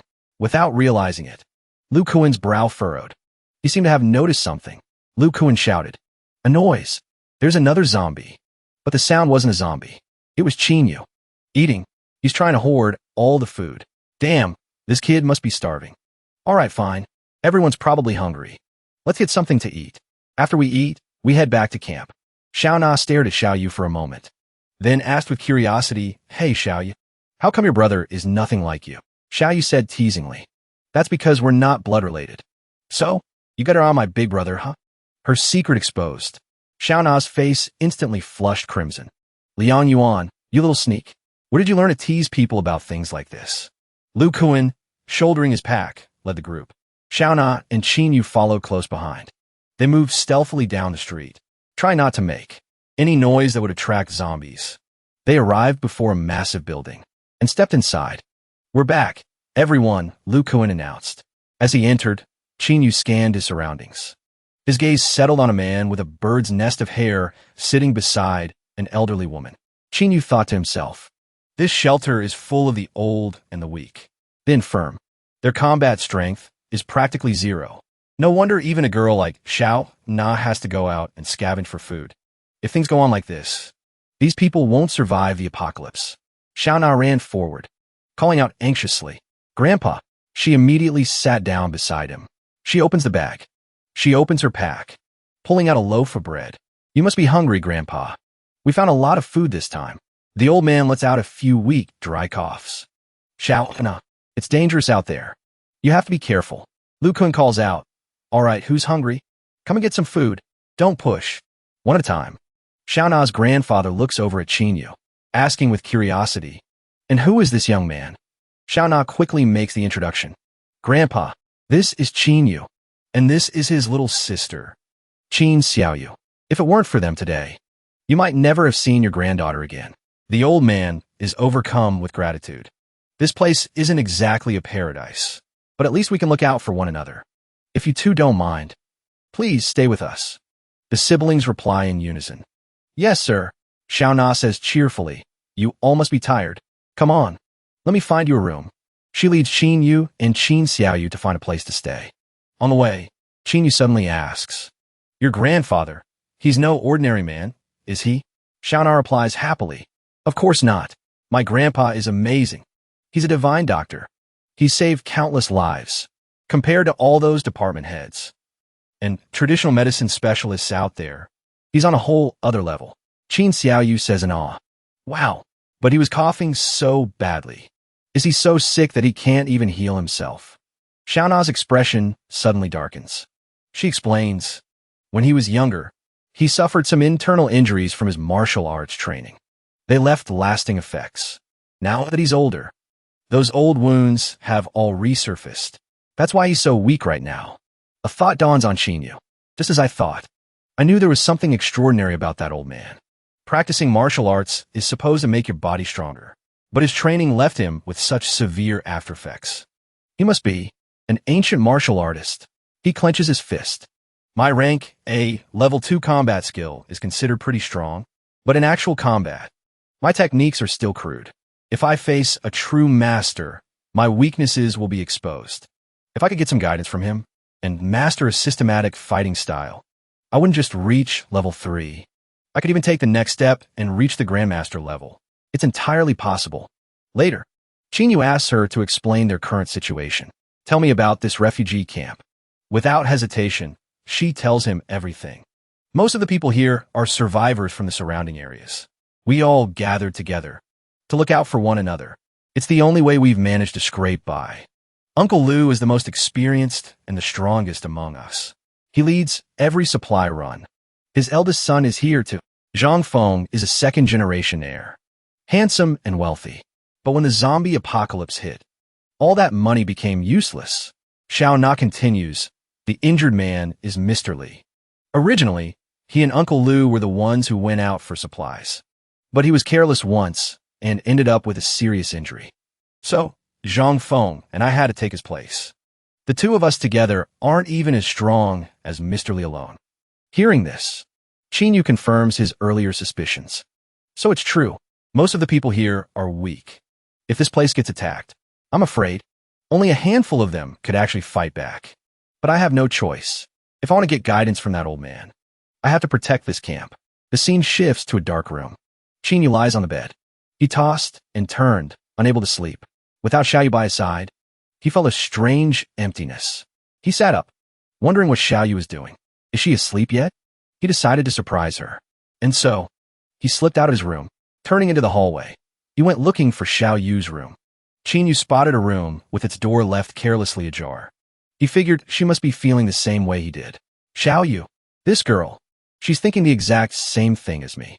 She's pretty bold, too, leaving the door open for me on purpose. Without a second's hesitation, Qin Yu stepped into the room. The moment he walked in, he saw Xiao Na, bundled up to her chin in blankets, tossing and turning on the bed. Qin Yu was completely certain it was Xiaoyu. He had no idea the person in the bed was actually Xiao Na. He frowned and stood there for a moment, lost in thought. In his past life, he spent every day fighting for his life against hordes of zombies, monsters, and other powerful foes. Just finding a safe place to sleep and 3 meals a day was a constant struggle. He never had time for things like this. Qin Yu decided to have some fun. He climbed onto the bed and grabbed Xiao Na's foot. She flinched and quickly yanked her foot away. He just thought Xiaoyu was being shy. But then Xiao Na's voice rang out. Xiaoyu, still haven't given up? Come on, let's go another 100 rounds. Hearing Xiao Na's voice, Qin Yu suddenly realized something was terribly wrong. Just then, Xiaoyu started knocking on the door from outside. She called out, Xiao Na, why'd you close the door? I can't get in. Hearing Xiaoyu's voice outside the door, he scrambled to open it for her. She looked at him surprised. Qin Yu, I just want to get some sweet potatoes. What are you doing in here? He stammered, trying to explain. It's nothing. It's all a misunderstanding. I was worried you'd be scared by yourself, so I came to check on you. But since Xiao Na is here, I'll just be going now." The moment the words were out, Qinyu slammed the door shut and made a run for it. His face was burning red. The expression on his face was impossible to describe. He was a mess of panic and helpless embarrassment. Damn it, what the hell was I thinking? Later, Qinyu went downstairs and saw Xiao Na's grandfather. He greeted him politely. "Good morning, sir," the old man replied. "Ah, young you. It's still so early. You kids have been through so much out there. Why aren't you sleeping in?" Qinyu walked up to him. He said, "It's okay, Grandpa. Really, I just wanted to see if I could help with anything." Qinyu breathed a quiet sigh of relief. He's still calling me young you like always. It seems Xiao Na hasn't told him what happened last night. Outside, the guttural growls of zombies echoed through the air.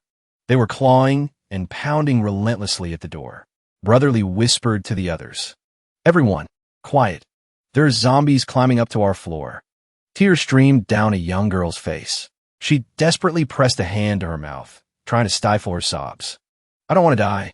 The teenage boy next to her clutched his head in terror. "Damn it, what do we do? There aren't many of us who can fight."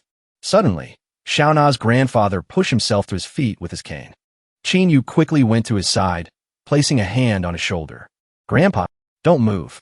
They're just a few zombies. Leave it to us young folk." Lu Kuan cracked open the door.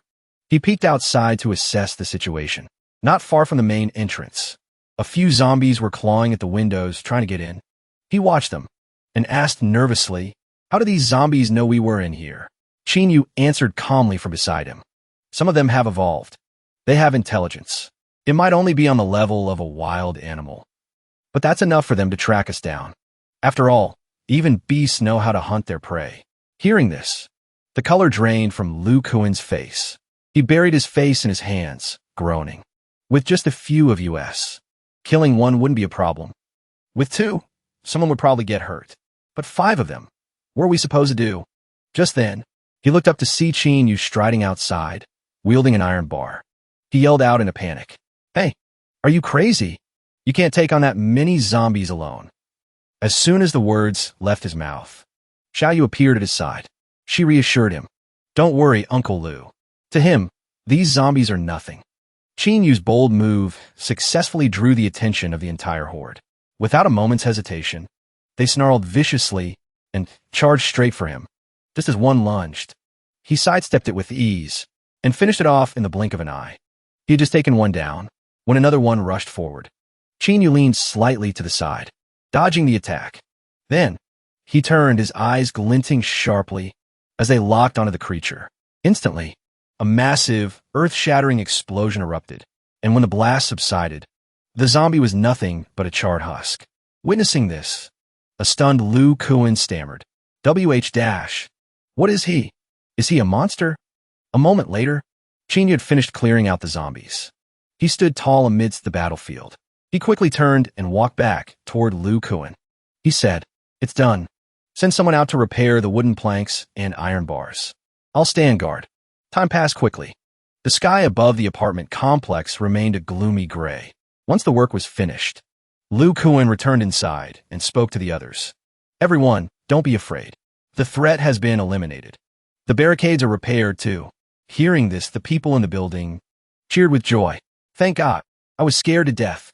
With that said, he walked up to Qinyu to thank him. "That was way too close today. We were lucky to have you, Qinyu." As Qinyu politely watched him leave, Xiao Na's grandfather slowly rose to his feet. As Qinyu fell silent, the old man called out, "Qinyu, come here. There's something I need to talk to you about." Qinyu immediately replied, "Yes, sir." The two of them then quickly entered a small room. After closing the door, Xiao Na's grandfather spoke first. "You've killed people before. More than one." Hearing this, Qinyu's expression instantly changed. He replied calmly, "You have sharp eyes. It's true. It wasn't just one person." He had his answer. He raised his hands and carefully undid each button on his shirt. Resolve. He knew, with this frail body, I'd be no match for you. But if it comes to it, I'll have to risk my life to stop you from hurting anyone else, even if it's just to buy a little more time. And so now, he let his cane fall to the ground. He questioned Qinyu, his voice raspy and low. Tell me. Qin Yu's reply was calm and reassuring. Sir, there's no need to be so tense. I just want to make a deal. Hearing this, the old man asked with some hesitation. A deal? What kind of deal? Seeing that he had calmed down, Qin Yu stated his purpose. It's simple. A mutually beneficial transaction. You take me as your disciple and pass on all of your skills to me. In return, I will cure your chronic illness. I'll rebuild your body from the ground up. At these words, Xiaona's grandpa felt a sense of helplessness. He sighed. Young man, if you want to learn my techniques, I can pass them on to you. But how much longer do I have? I know the answer to that better than you do. You have your ways of dealing with zombies. But can you bring the dead back to life? This old man doesn't need you to rebuild my body. But if you can protect Xiaona in my place, then taking you as a disciple isn't out of the question. Ignoring whether the old man had agreed or not, he slowly squatted down and picked up the iron bar at his feet. Xiaona's grandpa gasped in shock. That's strength. Qin Yu said little. He tossed the iron bar aside and continued. Old man, I know how to make you recover completely. You can even become as strong as I am. You won't have to rely on me to protect your granddaughter, Xiaona, anymore. Hearing his guarantee and witnessing his power, the old man no longer hesitated. He agreed. Kid, I've been a man of my word my entire life. If you can deliver on your promise, I will pass down the secret arts I perfected over a lifetime. A while later, time passed. In another, well-furnished room, Zhang Feng was furious. He pointed at Qin Yu and yelled at Lu Kuan. Why the hell do I only get one piece of bread? Well, he just got here today and gets two. Lu Kuan immediately shot back, putting him in his place. What are you yelling about? He's been protecting everyone for 2 days straight. So what if he eats a little more? You, on the other hand, what have you done all day besides act like some pampered young master? What do you need so much food for? To fatten yourself up for the zombies? Hearing this, Zhang Feng grew even more enraged. He shot to his feet, screaming. You. Just then, Brotherly cut him off. Just eat. You should be grateful you're getting anything at all. The one time you helped out, you nearly got me and Xiaona killed. You're a healthy young man. Does anyone here owe you a living? Realizing that everyone was against him, Zhang Feng finally snapped. He pointed at them and seethed. Fine, you've all had it out for me. I'm leaving. And don't you dare try to stop me. With that, Zhang Feng turned and stormed off. He kicked over a chair, taking his anger out on it. Lu Kuan watched him go. He asked hesitantly, looks like he's really leaving. Should we call him back? Brotherly remained perfectly calm. He scoffed coldly. Let him go. Why bother going? He'll just come rolling back on his own soon enough. The person at the center of this whole conversation finally spoke up. It's fine. After we eat, Xiao Yu and I will head out. Once we find that kid, we'll just drag him back. Simple as that. Hearing this, Liu Kun sighed and quickly added a word of caution. Qin Yu, we found plenty of food last time. It should last us for a good while. There's no need to take another risk. Beside them, Xiao Yu quickly tried to reassure him. Don't worry. My brother and I are both really strong. Those zombies can't do anything to us. A little while later, after finishing their meal, the two siblings stepped outside. Suddenly, Xiao Yu called out to him. Hey bro, hearing her call. He answered. Yeah. To his surprise, she was pouting at him. She interrogated him with a suspicious question. Between me and Xiaona, whose body feels better to touch? At that, Qin Yu scrambled to explain. That's not it. And you want to talk? Who knew you just meet her? And end up sleeping in the same bed? Even so, Xiao Yu turned away, still pouting as she warned him. I'll let slide this time. But if I catch you snacking on the side again, I won't forgive you. Hearing the phrase snacking on the side come out of her mouth, he froze, completely baffled. Snacking on the side? Where in the world did you learn a phrase like that? The scene shifts. They're no longer in the apartment complex, but out in the city, a place now teeming with zombies. A steel bar violently pierces the chest of a zombie on the ground. He crouches down, fumbling for something as he mutters. This one doesn't have it either. Xiao Yu, having just finished checking 2 other corpses, quickly reports back. Nothing on these 2, either. After they finish their search, he walks over to her. He lets out a frustrated sigh. Today is not off to a good start. Suddenly, the girl leans in close to him. She asks, hey bro, did you fart? Why is there such a strange smell? Hearing this, Qin Yu teased her with a laugh. Don't be ridiculous. A fart of mine couldn't possibly smell that strong. There must be a lot of corpses around here, or something of the sort. Just as the words left his mouth, a mysterious sound echoed from nearby, making them both freeze. Xiaoyu gasped, letting out a panicked cry. What was that? Qin Yu was suspicious. He wondered. A scream that loud? Could it be? Without another word, he immediately turned to her. Xiaoyu, follow me. Let's hit a high ground and take a look. This smell and that roar. Something's not right. The two of them quickly ducked into a building and began climbing the stairs flight after flight until they reached the rooftop. They had no idea what to expect, but when they saw the sight before them, he let out a sharp gasp. She too stood in disbelief, stammering. What in the world is that? A great distance away, a monster, colossal in size, was on the move. As they stared, they realized it was a giant dragon, which had just demolished a building. Qin Yu whispered urgently. It's a guardian dragon. Be careful. If it spots us, we're dead. I can't believe it. The apocalypse just started. It's only been 2 months, and a creature has already evolved this far. This thing is definitely going to become an overlord-class beast.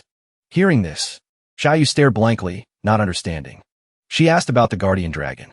What's that? Immediately, he answered her question. When a mutated beast is severely wounded and gets infected by a zombie, it becomes a powerful guardian beast. A guardian beast has the traits of both a mutated beast and a zombie. It's even more terrifying than either of them. From his words, she realized just how much more dangerous their situation had become. Her brow furrowed. So, what do we do? She wondered aloud. But, while it's not looking, can't we just kill it? Qin Yu immediately shot down that risky idea. No way. It's too dangerous. We have to find a different place to hunt. The scene changes. They've moved to a much quieter, more peaceful location. Just then, Xiaoyu held up an energy crystal. She cheered. We got another one. Another one. That's 3 in total. He walked over to her and took the energy crystal. He said cheerfully, I thought today was a bust. Turns out we really hit the jackpot. After handing him the crystal, she rubbed her tired shoulder. She suggested, let's take a break. We've been hunting for so long. Without a second thought, Qin Yu agreed. He pointed. Let's go rest in there. While we're at it, we can see if there's any food. A moment later, a steaming bowl of hot noodles appeared before them. Qin Yu rubbed his chin as he ate. He spoke to Xiaoyu, who was drinking some water beside him. It's strangely quiet around here. She paused, lowering her water bottle. She answered bluntly, that's because we killed all the zombies.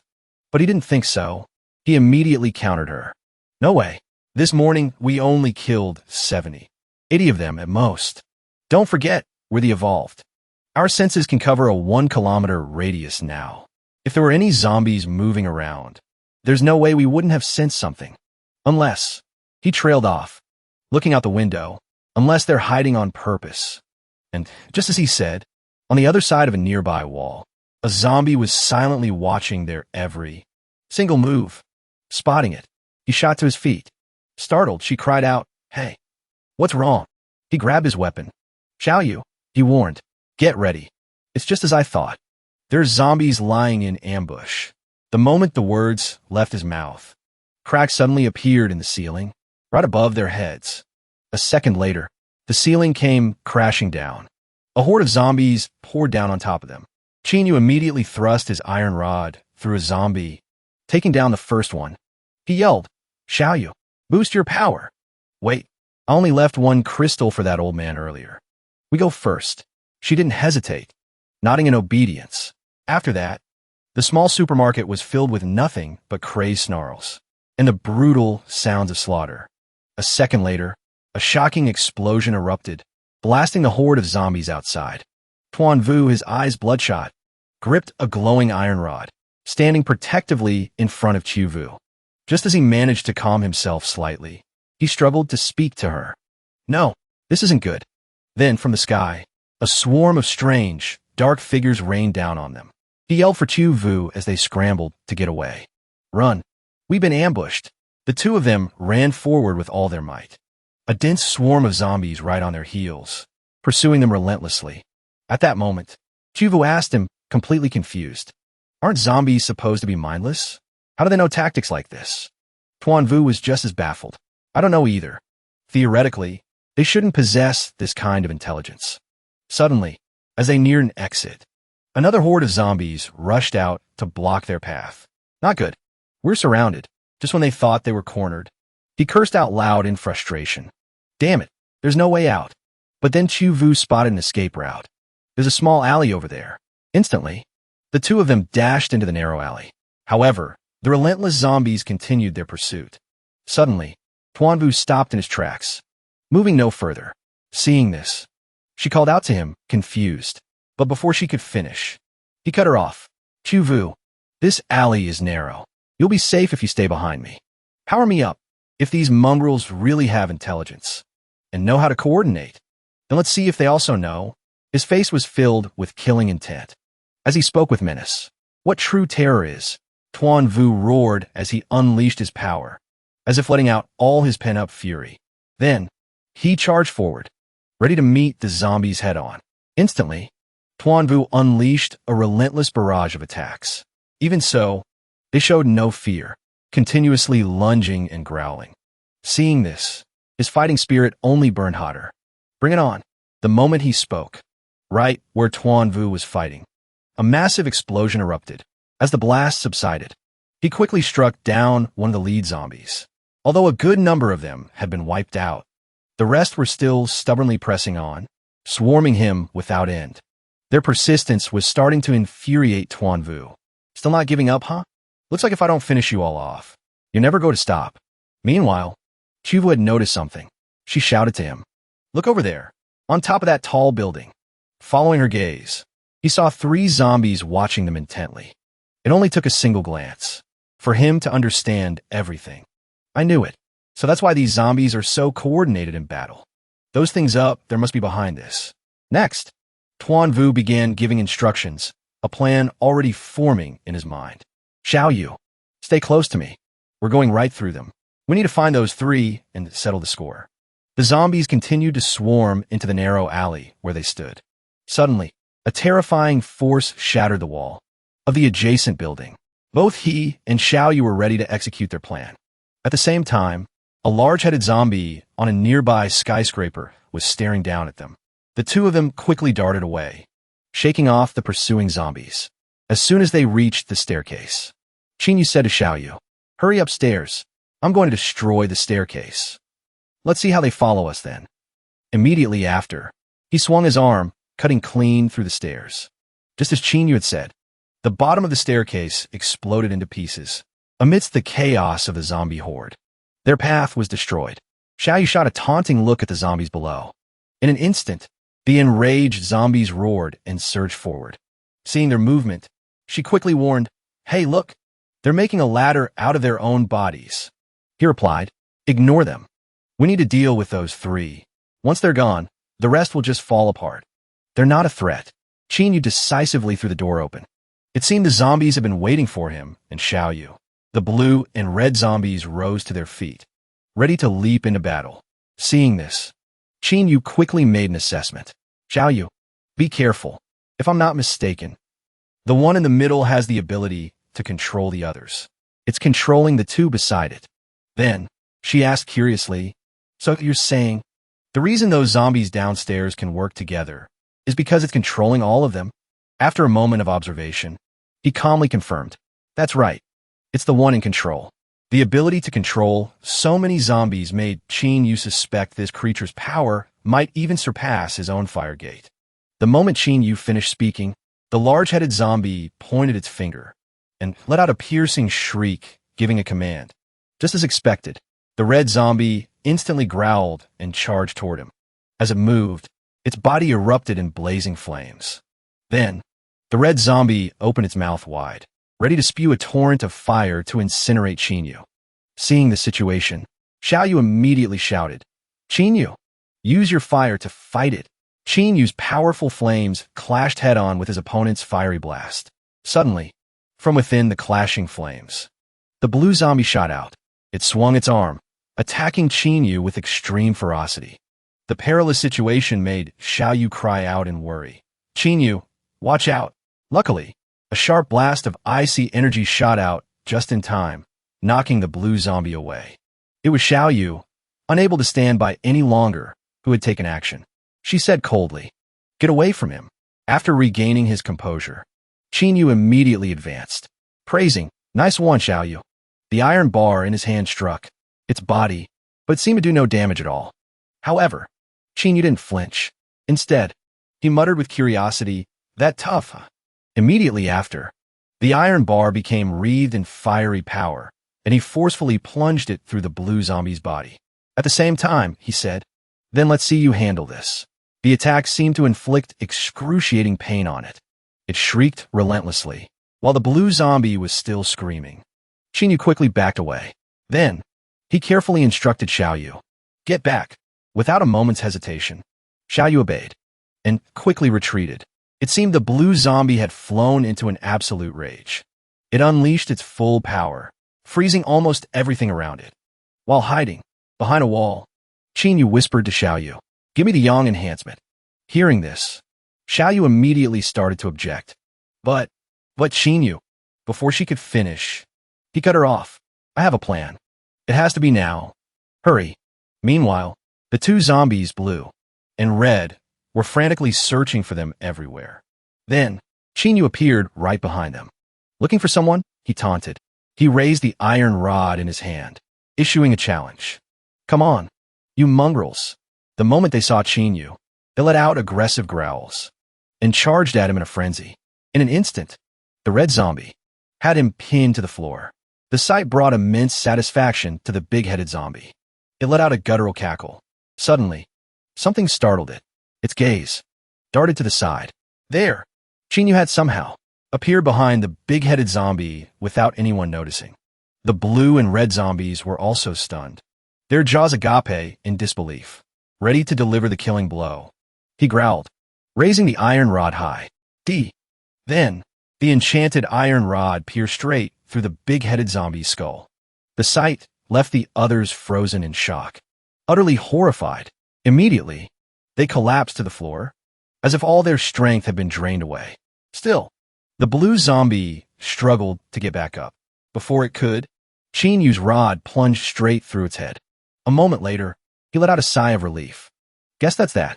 Just then, Xiaoyu's excited voice called out, "Qinyu, look, the other zombies, they're all scattering." As if he already knew, Qinyu replied with a faint smile. "Of course, without their controller, the horde is less than a pack of wild beasts." Next, he used a sharp knife to cut a long slit in the big-headed zombie. It seemed Qinyu found something. "Just as I thought," he muttered. Curious, Xiaoyu asked, "What is it?" But the moment she saw the crystal in Qinyu's hand, she immediately knew. This one isn't like the others. It has to be an extremely powerful evolution core. Staring at it intently, she slowly added, "Its color is a little less vibrant than a demon lord's core, but it's still incredible." After that, Qinyu held out the core. Same old rules. Duplicate and enhance. One for each of us. Xiaoyu clasped her hands together in delight. "This is amazing. Truly amazing." Suddenly, Qinyu seemed to feel a strange pulse of power from the core. Seeing him pause, she asked with concern, "What's wrong? Why did you stop?" He seemed to have discovered a strange property hidden within the core. It seems to have a mental suppression ability. Xiaoyu was completely intrigued. The two of them began to discuss the concept of power suppression. Another new term? Immediately, Qinyu began to explain, sounding just like a professor. This so-called power suppression refers to the disparity in power between two individuals. When that happens, a form of level suppression occurs. To put it simply, if my energy level surpasses yours, then the strengthening effect you have on me will be greatly weakened. It's the same principle here. The level of this evolutionary energy is much higher than mine. That's why it's taking so much effort to copy it. Hearing this, she hesitantly ventured a guess. "So does that mean that big-headed thing was stronger than?" Qinyu quickly confirmed her suspicion. "You guessed it. That thing was even stronger than we thought. It's just that its abilities were pretty unique. Its body enhances its own combat power. But it had terrible luck. It just had to run into someone with powers and crash right into them. Someone who was just a little bit stronger.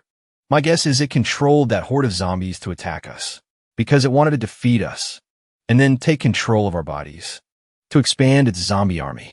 Then, He stared intently at the glowing gem in his hand, muttering to himself, "Looks like it's going to take a while to copy and enhance this." A long while later, an exhausted Xiao Yu slumped to the ground. She let out a sigh of relief. Finally, it's done. Qin Yu looked at the gem, full of curiosity. I wonder how much of a boost this will give us. As soon as he finished speaking, they both popped the gems into their mouths. Suddenly, Qin Yu's eyes flew wide open, as if he just experienced something utterly terrifying. In an instant, Qin Yu threw his hands into the air and shot to his feet. Then, he bent over and let out a massive roar. Turns out, Qin Yu was just putting on a show. He grinned. I can feel it. My strength is now 15 or 16 times that of a normal person. Xiao Yu could only stare in disbelief. She rolled her eyes. Do you have to be so dramatic every time you eat one of these things? He put on a serious face and asked Xiao Yu, You mean you don't feel anything? But it seemed she was all too used to Qin Yu's antics. She answered calmly, That's not it. I feel a lot stronger. About 12 or 13 times that of a normal person. After Xiao Yu's explanation, he looked confused. That much of an increase? Why didn't you roar? She repeated his question, exasperated. Why would I roar? He replied matter-of-factly, as if it were obvious. Don't you see me roar every time? At this point, Xiao Yu finally came to a conclusion. See, this is why I say you're so extra. After that, the two of them left the high-rise building and began walking slowly down the street. As if suddenly remembering something, Qin Yu began to speak. These past few days we've been out hunting. The haul has been incredible. We've both gotten a lot stronger. Plus, we found that evolutionary energy for the old man. This could give him a new lease on life. And I can finally feel like I've earned the kung fu he taught me. Ignoring his long-winded speech, she sighed. I'm so tired. I need to eat a ton when we get back. Completely ignoring the look on Xiao Yu's face, he boldly criticized her. Still thinking about food? In an apocalypse like this, when everyone else is starving to skin and bones. Look at you. You've actually gotten a little chubby. Furious at his remark, she let out a cold humph and threw a punch. You're the chubby one. After being dazed for a moment by the blow, it was Xiao Yu who broke the silence. I'm 12 times stronger now. No, 13 times. With this one fist. Whoa. But before she could finish, Xiao Yu spotted something up ahead. She urgently called out to him. Something's wrong. The playful mood vanished from Qin Yu's face.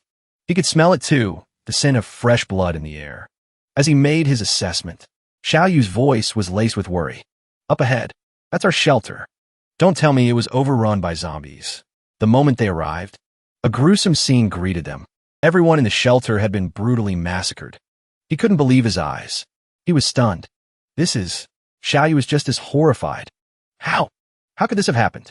Then, Qin Yu knelt to examine a body, making a horrifying discovery. This wasn't the work of zombies. He stated it with cold certainty, his voice low. Humans did this. A panic cry tore from Xiao Yu's throat.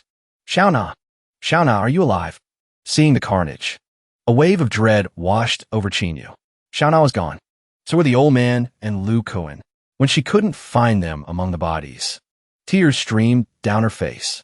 Sob. They were all unarmed people. Who could be monstrous enough to do something like this? The next second, he stepped outside and his eyes immediately fell on a set of footprints. An uncontrollable rage began to boil within him. Qin Yu's expression turned thunderous. I don't care who ruined my plans. I'll make sure there's not enough left of you to bury. The sky overhead was dark, a perfect mirror for the heavy gloom that had settled over them. Qin Yu and Xiao Yu began a frantic search of the area. As he scanned their surroundings, he noticed that all the zombies along the road had already been wiped out. Whoever did this, they're definitely an evolver. Suddenly, something caught her eye, and she gasped. She yelled out to him. Over there, look, a pack of zombies was snarling at a figure hanging from tree. With dawning horror, they realized it was Uncle Lu.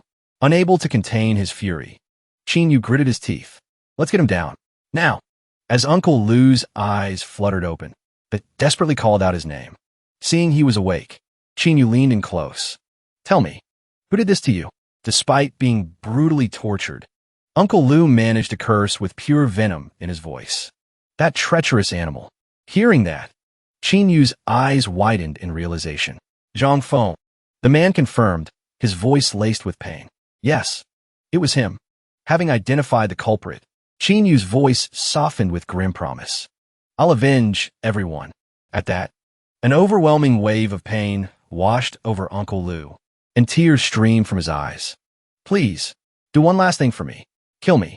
Let me go. The plea struck Qin Yu with a deep, piercing sorrow.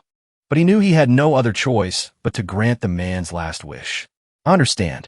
With his final words spoken, he drew his last breath. Thank you. A moment later, Xiao Yu spoke, her voice heavy with disbelief.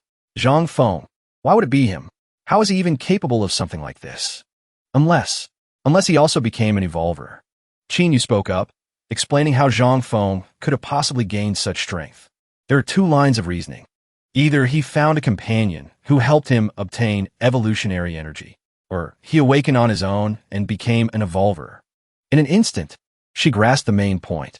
Despite her fury, the word awakened caught her attention. Qin Yu continued, I think the second possibility is more likely.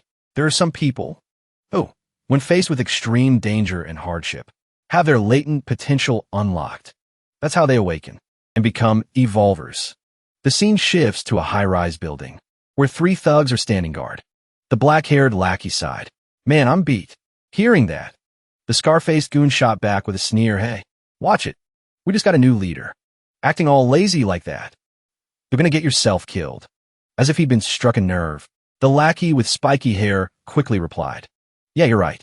I heard the new boss is even more vicious than the old one. We flash back to 2 days earlier. Zhang Feng's voice rang out, full of resentment. Fine. You've all had it out for me for a while now. I'm leaving. But you better pray you never fall into my hands. He stormed out of the room, slamming the door behind him. The moment he was on the street, Zhang Feng started cursing under his breath. Everyone's always picking on me. Since when do I have to take this kind of crap? Just you wait. The city slowly sank into twilight, mirroring his dark mood. But after encountering just one zombie, Zhang Feng was already filled with regret. Damn it. How am I supposed to survive in this apocalypse? I was too reckless. This is all their fault. Just then, the zombie snarled and lunged, intent on tearing him to shreds. Luckily, Zhang Feng managed to duck out of the way just in time. But suddenly, he froze at the sight before him. It turned out that during the struggle, another horde of zombies had closed in on him. Seeing them, he immediately turned and fled, screaming, help, I don't want to die here. But it seemed Lady Luck had abandoned Zhang Feng. He tripped over a steel bar lying across the road. The next thing he knew, Zhang Feng was sprawling in the middle of the street, right in front of the zombie horde. One of the zombies shambled closer and opened its mouth wide, ready to devour him whole. The next second, 2 gunshots rang out, effortlessly dropping the zombies. A goon stepped into view, his voice dripping with smug satisfaction. Well, look what we have here. Overwhelmed with gratitude for the rescue, Zhang Feng burst into tears. Thank you, sirs. Thank you. Completely ignoring his thanks, the man walked over and asked, This kid, is it a boy or a girl? The black-haired lackey chuckled. Looks like our lucky day. Found a weak one, but he's pretty. Let's take him to the boss. Who knows, maybe we can trade him for a girl, and the boys can have some fun. As they slung him over his shoulder like a sack of goods, Zhang Feng screamed, You? What are you talking about? Where are you taking me? Hearing this, the man let out a huge laugh. You'll find out when we get there. Don't worry, kid. You're going to have a great time. The group dragged him to a massive high-rise building. From inside, a satisfied voice echoed. You boys did a good job. It was their leader, a man with blue hair. His eyes lit up as he looked Zhang Feng over. He's just my type. Tied up tightly, Zhang Feng cried uncontrollably, begging for mercy. Boss, please spare me. It seemed he couldn't wait any longer. He finally spoke. Go on. Go pick whoever you like. I have some business to take care of now. Getting the hint, his underlings quickly replied. All right, boss. You go ahead. We won't bother you. Seeing the hopeless situation before him, Zhang Feng, his face ashen, tried to plead. No, boss. I'll give you whatever you want. I have money, or I can take you somewhere. There are plenty of supplies and food stored there.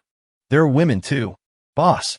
Completely ignoring his words, the blue-haired leader licked his lips, as if preparing to savor a rare delicacy. He moved closer, lifting Zhang Feng's face with a chilling gentleness.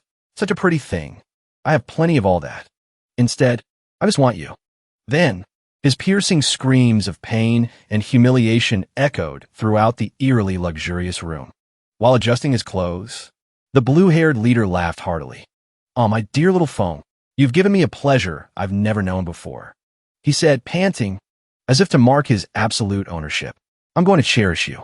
From now on, you are my personal pet."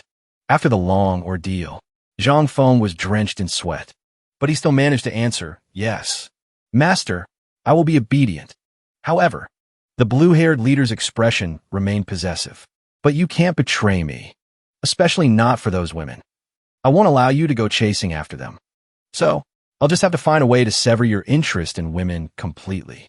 It seemed Zhang Feng guessed his intentions.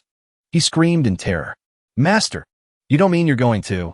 Before Zhang Feng could finish, the leader held up a knife and ordered, "Get the doctor in here to stop the bleeding. I'm going to castrate my new pet." Hearing this, all the blood drained from Zhang Feng's face. He desperately begged for his life. "No, please. Master, I promise I'll be good. I won't even think about women anymore. Please don't." In an instant, the blue-haired leader struck, sending a numbing agony through Zhang Feng. His agonizing and humiliated screams echoed throughout the building. A long time later, Zhang Feng slowly opened his eyes. Seeing this, the leader put on an affectionate look and said, "Now, this is my good little treasure." Then, Zhang Feng shot upright, staring down at the empty space between his legs. The horrifying sight sent him into a daze, as a sharp, powerful energy began to radiate from him. The leader sneered, "From now on, I'll cherish you even more. You won't be needing that anymore." Just as he finished speaking, a sickening crack, like bone snapping, rang out. The blue-haired leader's body suddenly went rigid. He choked out in horror. "You? What did you do? Why can't I move?" Hearing this, both Zhang Feng and the doctor turned to look, stunned. Suddenly, the doctor turned and fled in a panic, screaming as he ran, "The monster! Don't let him get what he wants." Zhang Feng swung his hand, unleashing dark power. In an instant, the doctor's body was immediately encased, frozen solid. He shrieked in desperate pleading, "Don't kill me. I only helped you stop the bleeding. The one who hurt you, it was him." Zhang Feng was enveloped in a swirling aura of darkness. Witnessing Zhang Feng's deranged state, the blue-haired leader was finally gripped by extreme terror. You, what are you doing? I'm your master. Don't come any closer." His terrified screams echoed ceaselessly through the room. "Stop! Help me! Someone! Please, I beg you! Don't!" At the same time, outside the building, the moon hung high in the sky, and a thick, oppressive darkness enveloped everything. No one knew when, but Zhang Feng had already captured Xiao Na and her grandfather. Zhang Feng's terrifying demeanor filled Xiao Na with extreme apprehension. It seems the previous shock was too great, and he's gone completely insane. "I'll use this knife to slice off that bastard's flesh piece by piece." His life really is tenacious. It took over 2 hours for him to finally die. Zhang Feng's cruelty made her unable to hold back. She blurted out, "You're a devil." Xiao Na's words made him frown in confusion. He mumbled, "A devil." Zhang Feng glared, his eyes flashing with fury. His gaze was filled with dissatisfaction. "I'm a devil. Isn't that what you all made me? If you hadn't all turned against me, what I have left?" Then, he quickly shifted the blame. Would I have been captured by that scoundrel? Would I have been violated by that animal? And ended up like this? Unable to tolerate Zhang Feng's blame shifting any longer, Xiao Na, tears streaming down her face, still firmly protested. "This is all your own doing. You didn't help anyone. And you always had that hateful expression, causing more trouble for everyone. No one ever told you to leave. You left on your own." She lowered her head, her voice tinged with sadness. "We were all in this together, facing the same disaster. How could you be so cruel? How could you spare neither the old nor the young?" However, Zhang Feng showed no trace of softness. "In this together with you all, I'm strong now. I don't need weaklings like you anymore. In my eyes, you're nothing but prey and playthings." These words enraged Xiao Na's grandfather. He yelled furiously. You ungrateful little beast. I shouldn't have saved you in the first place. The old man's voice caught Zhang Feng's attention, and he turned, as if discovering a new target. Zhang Feng smirked coldly. I almost forgot about this old fossil. Back then, when I was pursuing Xiao Na, you interfered constantly. You even hit me. Now that you're in my hands, do you really think I'll let you die peacefully? Ignoring Zhang Feng's threats, Xiao Na's grandfather loudly challenged him. This old man has lived a full life and faced countless storms. Show me whatever tricks you've got. If I by Tianhao even flinch a little, then I'm no true hero. Seeing this, Xiao Na immediately rushed forward and shielded her grandfather. She pleaded, stop. Don't touch my grandpa. The scene of deep affection before him irritated Zhang Feng immensely. Outside the building, a voice snarled loudly. Stop right there. Who's there? It turned out Qin Yu had found Zhang Feng's hideout. He demanded, who among you has seen someone named Zhang Feng? Lola, the black-haired woman, looked bewildered upon hearing this. Isn't that our great leader? It's not like you can just meet him whenever you feel like it. Just then, their appearance caught the eye of a spiky-haired goon. Hey, check it out. That girl, her face, her aura, she's a total knockout. And the guy's pretty handsome, too. I heard that before the new leader took over. He was the old leader's boy toy. So he's probably into guys like that, too. Both of them could be useful. The other thug quickly agreed. Makes sense. Understanding the unspoken plan. The first goon spoke up with a sneer. Since you two served yourselves up on a silver platter, don't even think about leaving. You're looking for the leader, right? Let me take you to him. A moment later, he reached out to touch Xiao Yu, muttering lewdly, especially for a girl like this. But before the thug could carry out his filthy plan, Qin Yu swiftly grabbed and twisted his arm. He ground out through clenched teeth. What the hell do you think you're doing? The pressure Qin Yu applied was excruciating. The thug screamed in pain. Ack, kill him. Kill him. His two cronies immediately drew their guns and opened fire. But their backup only seemed to anger Qin Yu further. His expression darkened. They still didn't realize the danger they were in, stubbornly continuing to fire. Then, both the black-haired thug and the spiky-haired one looked around in confusion. Where'd he go? But Qin Yu had already appeared behind them, a blade held to each of their throats. I'll ask again. Where is Zhang Feng? The threatened, spiky-haired thug was trembling in fear. He stammered, spitting out the answer. Third floor. The third floor lounge. Without giving them a second glance, Qin Yu called out, Xiao Yu, let's go. That one simple move was enough to leave the thugs completely terrified. They were left shaking for a long time. Outside Zhang Feng's door, two guards, one with green hair, the other with pink, were peeking inside. Just then, they saw Qin Yu and Xiao Yu approaching. The pink-haired one called out, Who are you? How'd you get in here? Not want to drag anyone else into this. Qin Yu spoke plainly. I'm here for Zhang Feng. This has nothing to do with you. Get out of the way. Hearing this, the green-haired underling immediately lost his temper. What do you think the Great Mountain Gang is? Some place you can just waltz into? Then, with his knife in hand, he lunged forward. He growled, Looks like you've got a death wish. Before the green-haired thug could even land a blow, Qin Yu caught his wrist in an iron grip.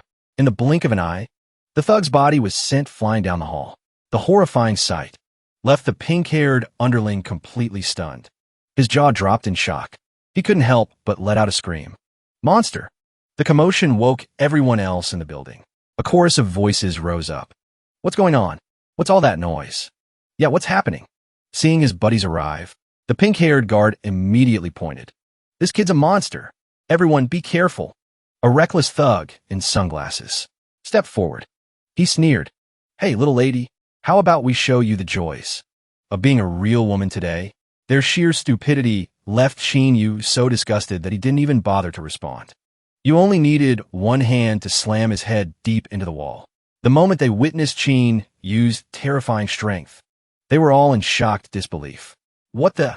Is this kid trying to pull a sneak attack? Let's get him. Take this bastard down. At the same time, inside Zhang Feng's room, Xiao Na's terrified scream rang out. Grandpa! Grandpa! He was gloating. See that? This is what you get. Completely ignoring the old man. She couldn't hold back. A pain cry. Grandpa! A moment later, he raised his hand and channeled his power, speaking in a cold voice. Next up, it's your turn. The power in Zhang Feng's hand began to swirl, ready to strike Xiao Na. In the next instant, she clutched her body, as if enduring some excruciating pain. Suddenly, a series of loud crashes echoed from the door. What's going on? Just in time, Qin Yu and Xiao Yu burst through the door. Seeing them appear, he broke out in a nervous sweat. It's you two. How did you get in here? The second he stepped inside, Xiao Yu was horrified by the sight before him. He cried out when he saw Xiao Na entangled in vines. Xiao Na. Taking a closer look, he quickly said to Qin Yu, "Do you see that? Those sharp thorns and gruesome tentacles." Qin Yu immediately replied, "I see it. This is a calamity-type power." While Zhang Feng was aggressively summoning his magic, Qin Yu calmly explained this ability can imprison someone and inflict pain. Then, he continued his explanation. The powers gained after awakening and evolving are divided into several types. My flame ability is a natural type. This guy's power, it feels sinister. Most powers like this are calamity types. Your enhancement ability and my copy ability belong to the divine will type. Just as he finished speaking, Xiao Na sobbed, calling out, "Xiao Yu, he killed my grandpa." The news stunned him. "What?" Zhang Feng arrogantly commanded. "Who do you think you're glaring at, you little punk? I'll give you one chance. Get on your knees and beg for mercy. If you don't," in the very next second, he postured, showing off his power, threateningly promising to make Qin Yu experience the ultimate torment of a living hell. Vicious, dark thorns shot straight toward Qin Yu. Seeing the dangerous situation, Xiao Yu shouted anxiously, "Look out! Get out of the way!" But it was too late. Qin Yu couldn't dodge in time. The thorns pierced him while he stood completely defenseless. At the same time, Zhang Feng sneered with contempt. "Scared stiff, huh? Couldn't even manage to run." Before he could finish his sentence, a terrifying light glinted in Qin Yu's eyes. This sudden change in demeanor immediately startled Zhang Feng. He stammered, How are you okay?" Then, he suddenly burst out laughing, as if trying to reassure himself. "I get it now. You're just pretending you're not in pain, right? I see right through you." But Zhang Feng's smile didn't last long. Qin Yu gripped the iron bar in his hand. His eyes were resolute. Seeing this, Zhang Feng's face darkened. He stammered, You bastard," as the iron bar was slowly enveloped by a mysterious magical energy. Zhang Feng was utterly terrified. He screamed, Stay back. Don't come any closer." Suddenly, a strange sound echoed from behind Zhang Feng. Hearing it, Zhang Feng whipped his head around. His eyes filled with alarm. He was absolutely horrified to see Xiao Na slowly changing, no longer herself. Then, as sweat poured down his face, Zhang Feng stammered hesitantly, Xiao Na, how are you also?" The scene shifts. Everything was going exactly as Qin Yu had predicted. "Just as I thought," he affirmed to himself, watching her dark, mysterious transformation with rapt attention. There was no doubt in his mind. She was the goddess of death. Xiao Na's eyes blazed with absolute fury. She commanded coldly, "This animal is mine." Qin Yu answered without a moment's hesitation. "All right." At the same time, Xiao Yu was still calling out in a worried voice, "Xiao Na." Suddenly, a flood of memories returned to Qin Yu, echoing desperate voices from the past. "We're surrounded. What do we do? These zombies are high level, and there are so many of them. Breaking through is impossible." Qin Yu thought to himself. "The first time I met the goddess of death, I was still just a greenhorn." Voices filled with "oh" rang out all around. "That's the goddess of death. She's so strong."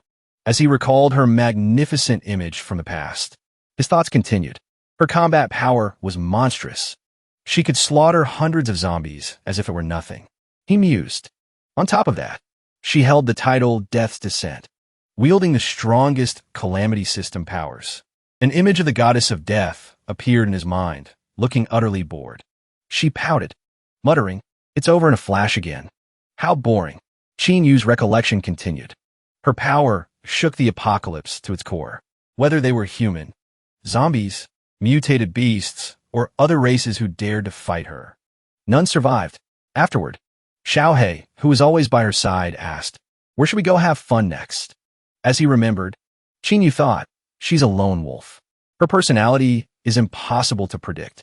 She acts completely on a whim, never showing malice or goodwill toward anyone, unless they're stupid enough to piss her off. Back in the present, Xiaona had awakened the power of the goddess of death. Her voice was sharp as steel. Before, you were always following me around. And while it was annoying, I never found you despicable. In this apocalypse, your family is gone. It was everyone here who took you in and protected you. She advanced on him step by step, her words a trial for his non-existent conscience. When you ran away, I thought you would realize your mistake and come back on your own. If you had, everyone would have forgiven you. But instead, you killed them all. I just don't understand. We never did anything to wrong you. It had come to this. Only now did Zhang Feng truly know fear. He scrambled to beg for his life. I was ungrateful, a traitor. I'm worse than a damn dog. Please spare me. Unable to stomach Zhang Feng's shameless groveling, Xiaona spoke with a voice of ice. You think now is the time to apologize? Immediately, she gave the order. Eat. Hearing this, Xiao He, the shadowy creature, lunged forward, ecstatic. It bellowed in reply. As you command, master. It stretched out a skeletal hand, as if to snatch Zhang Feng's very soul. In the next moment, Zhang Feng's terrified screams echoed amidst Xiao Hei's chilling excitement. In a flash, it had devoured Zhang Feng's rotten soul, leaving behind a soulless husk. With just one glance, you could tell that Zhang Feng's evolutionary energy was being completely drained by Xiao He. As if to confirm his suspicion, Zhang Feng's face had become a blank slate, utterly emotionless. After its satisfying meal, Xiao He dropped Zhang Feng's body to the ground. It let out a loud, booming laugh, filled with satisfaction. It praised the meal with glee. That really hit the spot. Witnessing the horrifying scene, Qinyu began to speculate. It's stronger now, and I can feel an aura of painful imprisonment. Could it be that when it devours something, it also absorbs its target's abilities? Then, Xiao He flew back to Xiao Na. It chirped happily, Master, I'm done eating. That was delicious. But elsewhere, Xiao He felt no joy. She hurried over to Xiao Na, concerned. Are you okay? Hearing her, Xiao Na slowly replied, I'm fine now. Unable to hold back her surging emotions, she turned toward the body. Grandpa. A moment later, Qinyu advised Xiao Na, we have to cremate your grandfather's body. If we don't, and he turns into a zombie, he'll just get killed all over again. Qinyu's blunt honesty was too much for Xiaoyu. She snapped at him. Could you be any more tactless? But it seemed Xiao Na wasn't angry at all. She just calmly agreed. He's right. About the cremation, I'll leave it to you. Without a moment's hesitation, Qinyu raised his hand and immediately fulfilled her wish. As soon as he was finished, Xiaoyu spoke solemnly. Xiao Na, I have a request. Qinyu stated his purpose decisively. Let your Xiao He fight me. Xiao Na refused without a second thought. No, my Xiao He is very strong. Hearing this, Qinyu remained completely unfazed. I know. There's no need to hold back. Just come at me with everything you've got. Seeing Qin use determination, she reluctantly agreed. Fine. But we stop when it's time to stop. But as the scene was set, Xiao He spoke up hesitantly. Actually, to be honest, I can't beat him. His words left Xiao Na completely stunned. You can't beat him? As if afraid of losing face, it quickly tried to justify itself. No, that's not it. It's just that. I was just born, you know. I'm still just a kid. But just wait till I grow up. I'll definitely be way stronger than him. Their humorous back and forth left both Qinyu and Xiaoyu speechless. After some discussion, Xiao Na flatly refused. Then I'm sorry. It seems Xiao He doesn't want to fight you. In the dark sky above, stars twinkled brightly beside the gentle moon, creating a breathtaking scene. A moment later, Qinyu walked over. He asked, his voice filled with curiosity, what are your plans for the future? Without a hint of hesitation, Xiao Na tenderly held the urn in her hands. She answered slowly, my grandfather loved to travel. It was his dream to take me to see the world. But I never wanted to go with him. Today, I want to fulfill his dream. I want to take him to see the world. Her heartfelt words left Qinyu utterly stunned. He thought to himself with a sigh. Legends in later ages spoke of a death goddess who wandered the world alone. Some said she was on a quest to temper herself. Others claimed she was hunting for treasure. Who would have thought? She was only trying to make up for the regrets she had with her grandfather. After a moment of thought, Qin Yu extended an invitation, his voice full of earnest sincerity. Don't go. Stay with me. Qin Yu's sudden words made her turn back, her eyes wide with surprise. Qin Yu, Xiaoyu blurted out, as if afraid she would misunderstand his intentions. Xiaoyu's call seemed to snap Qin Yu out of it. He quickly tried to explain, what I mean is, the world outside is too dangerous. You could travel with me for now. With Xiaoyu, wait until you're stronger, and we'll all take your grandfather to see the world together. Then, as if pouring out every persuasive word he knew, Qin Yu continued. Besides, I guarantee it. If you stick with me, you'll become much, much stronger. When that day comes, we'll be beings of immense power, revered as gods by every creature in this dark world. Xiaoyu also chimed in, pleading gently. That's right. Xiaona, please stay. He and I will protect you. Even Xiao He added his 2 cents. I may be a kid, but I'm more than strong enough to protect my boss. But despite their pleading, Xiaona remained resolute. I really don't want to get involved with anyone else. I just want to be alone. I'm sorry. Just as she turned to leave, Qin Yu made one last attempt. You're just going to leave like that? After all, I did save you. Twice. And you're just going to walk away? Hearing this, Xiaona suddenly froze, her steps halting. But seeing the pained look on her face, Xiaoyu immediately tried to stop Qin Yu. Hey, that's enough. Xiaona is my friend. But Xiaona was still unwavering. I owe you. I will remember it. And I will repay you in the future. But right now, I just want to be alone. Night had fallen completely, its darkness blanketing the towering skyscraper. A long while later, Qin Yu's familiar sigh echoed in the silence, heavy and full of disappointment.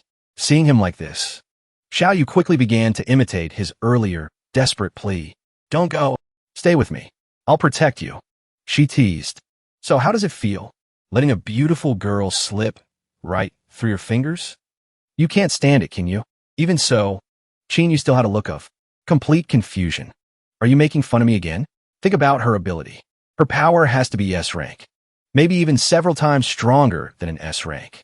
If she joined our team, our strength would have increased dramatically. She was all too familiar with his dense, utterly unromantic nature. Xiaoyu sighed in exasperation. I get it, okay? You want to conquer the world, overthrow emperors, wage war across the heavens, and then seize the throne to become an immortal, right? Her bizarre speech left Qin Yu completely baffled. Where did you even learn all that nonsense? You know, if we're talking about why Xiaona left, it's probably your fault. Blindsided by the accusation, Xiaoyu's voice immediately rose in protest. How is it my fault? As if to provoke her. He just smirked. Why do you have to come home so early that night? Just a little longer, and she would have been all mine. Qin Yu's shameless teasing made Xiaoyu's face flush crimson. With embarrassment, without a second's hesitation, she didn't hold back, landing a solid punch on him. You're the worst, she yelled. After their playful banter, their laughter faded as the two of them left the building and stepped outside. Immediately, a crowd of men swarmed them, begging earnestly, Boss, boss, from now on, you're our new boss. If you tell us to go east, we'll never go west. Please accept our loyalty. But Qin Yu couldn't be bothered. He just waved his hand dismissively. I'm not interested. Find someone else.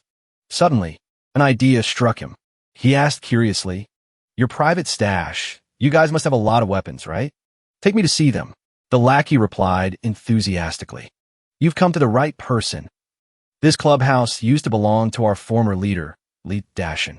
That guy, aside from his passion for men, had another obsession, collecting all sorts of weapons.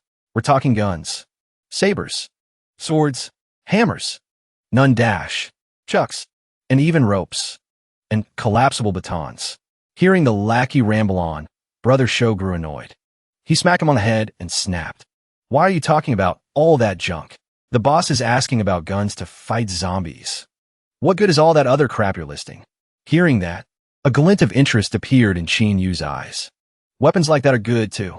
Take me to see them. Inside the room, a large rack was filled with all kinds of swords, their steel gleaming. Next to it, countless sabers of various shapes and sizes were neatly displayed. The lackey, incredibly excited, began to rattle off descriptions for Chinyu. Boss, look, these are all Li Dashin's prized treasures. The cheapest one here would still sell for tens of thousands. From the design to the materials, they're all top quality. The real deal. Chinyu stared intently in one direction. The lackey next to him immediately saw what had caught his eye. It was a spear set apart on its own rack, separate from all the other weapons. The lackey instantly recognized it and started chattering on about the spear. Boss, you got a sharp eye. This was Li Dashin's absolute favorite. The shaft is made of solid, cast iron. Not a single flaw on it. The spearhead was meticulously forged and tempered. Shockingly heavy. What a shame, though. It's just too heavy. No ordinary person could ever wield it. Brother Sho and his lackey painstakingly carried the weapon, struggling to bring it to Chinyu. They showered their boss with endless compliments. See, boss? Our dedication is simply unparalleled, wouldn't you say? Chinyu effortlessly grabbed the spear with one hand, easily spinning the hefty weapon in his palm. Chinyu hummed softly, his tone filled with satisfaction. Excellent. Brother Sho and his lackey, standing nearby, ceaselessly clapped and praised him, their mouths full of endless flattery. Great boss, you're born with divine strength. In this world, truly, no enemy can compare to you, boss. Seeing the countless weapons scattered here, Xiaoyu asked curiously, is there anything light and easy for me to use? The lackey quickly chimed in. Of course there is. Absolutely. He pulled out a knife, handed it to Xiaoyu, and replied, this knife is perfect for you. Forged with peak craftsmanship. It's incredibly light, yet extremely durable. It can cut through metal like mud. Xiaoyu took the knife and tried a few swift slashes in the air. Then, she giggled and said, brother, this knife really is super light. Brother Sho and the lackeys' faces turned ashen with fear. They screamed bloody murder and scrambled out of the way. Young lady, please be careful. Be a little careful. If you accidentally slice us, that'll be a huge problem. Chinyu reassured them. Don't worry, you two. I won't make things difficult for you. After all, these two weapons aren't that important to you, are they? Chinyu then stated his demand. Give each of us a gun, and then we'll leave on our own. As for your boss, Li Daesan, whoever wants to take his place, be my guest. Half a month later, Chinyu stood weapon in hand, as monsters swarmed chaotically around him. Chinyu was quite surprised by its speed. This creature's speed, it can reach 16 times that of an ordinary person. The flying rat suddenly appeared right behind Chinyu. It lunged at him. He quickly spun around, pointing his sharp spear at it. Shadow step. How about you this time? He thrust his spear straight into its face. Xiaoyu spoke. This creature's evolution energy is clearly so potent. Why don't I feel any physical improvement, though? I always feel like something is missing. Chinyu replied, 20 times normal physique is a critical boundary. It's the limit for a first-level evolutionary. Break past it, and we'll be considered to have entered the second evolutionary level. Our strength will increase significantly. Looking at the motionless, flying rat on the ground, Chinyu continued, both of us are currently stuck at the 20 times physique limit. Even though breaking through it will be extremely difficult, Chinyu clenched his fist. His eyes firmly replied, but I can feel it. Just absorb a little more evolutionary energy, and we can successfully advance to level 2. Suddenly, a strange object appeared in the sky. Xiaoyu immediately spoke up. Brother, hold on, don't talk about that.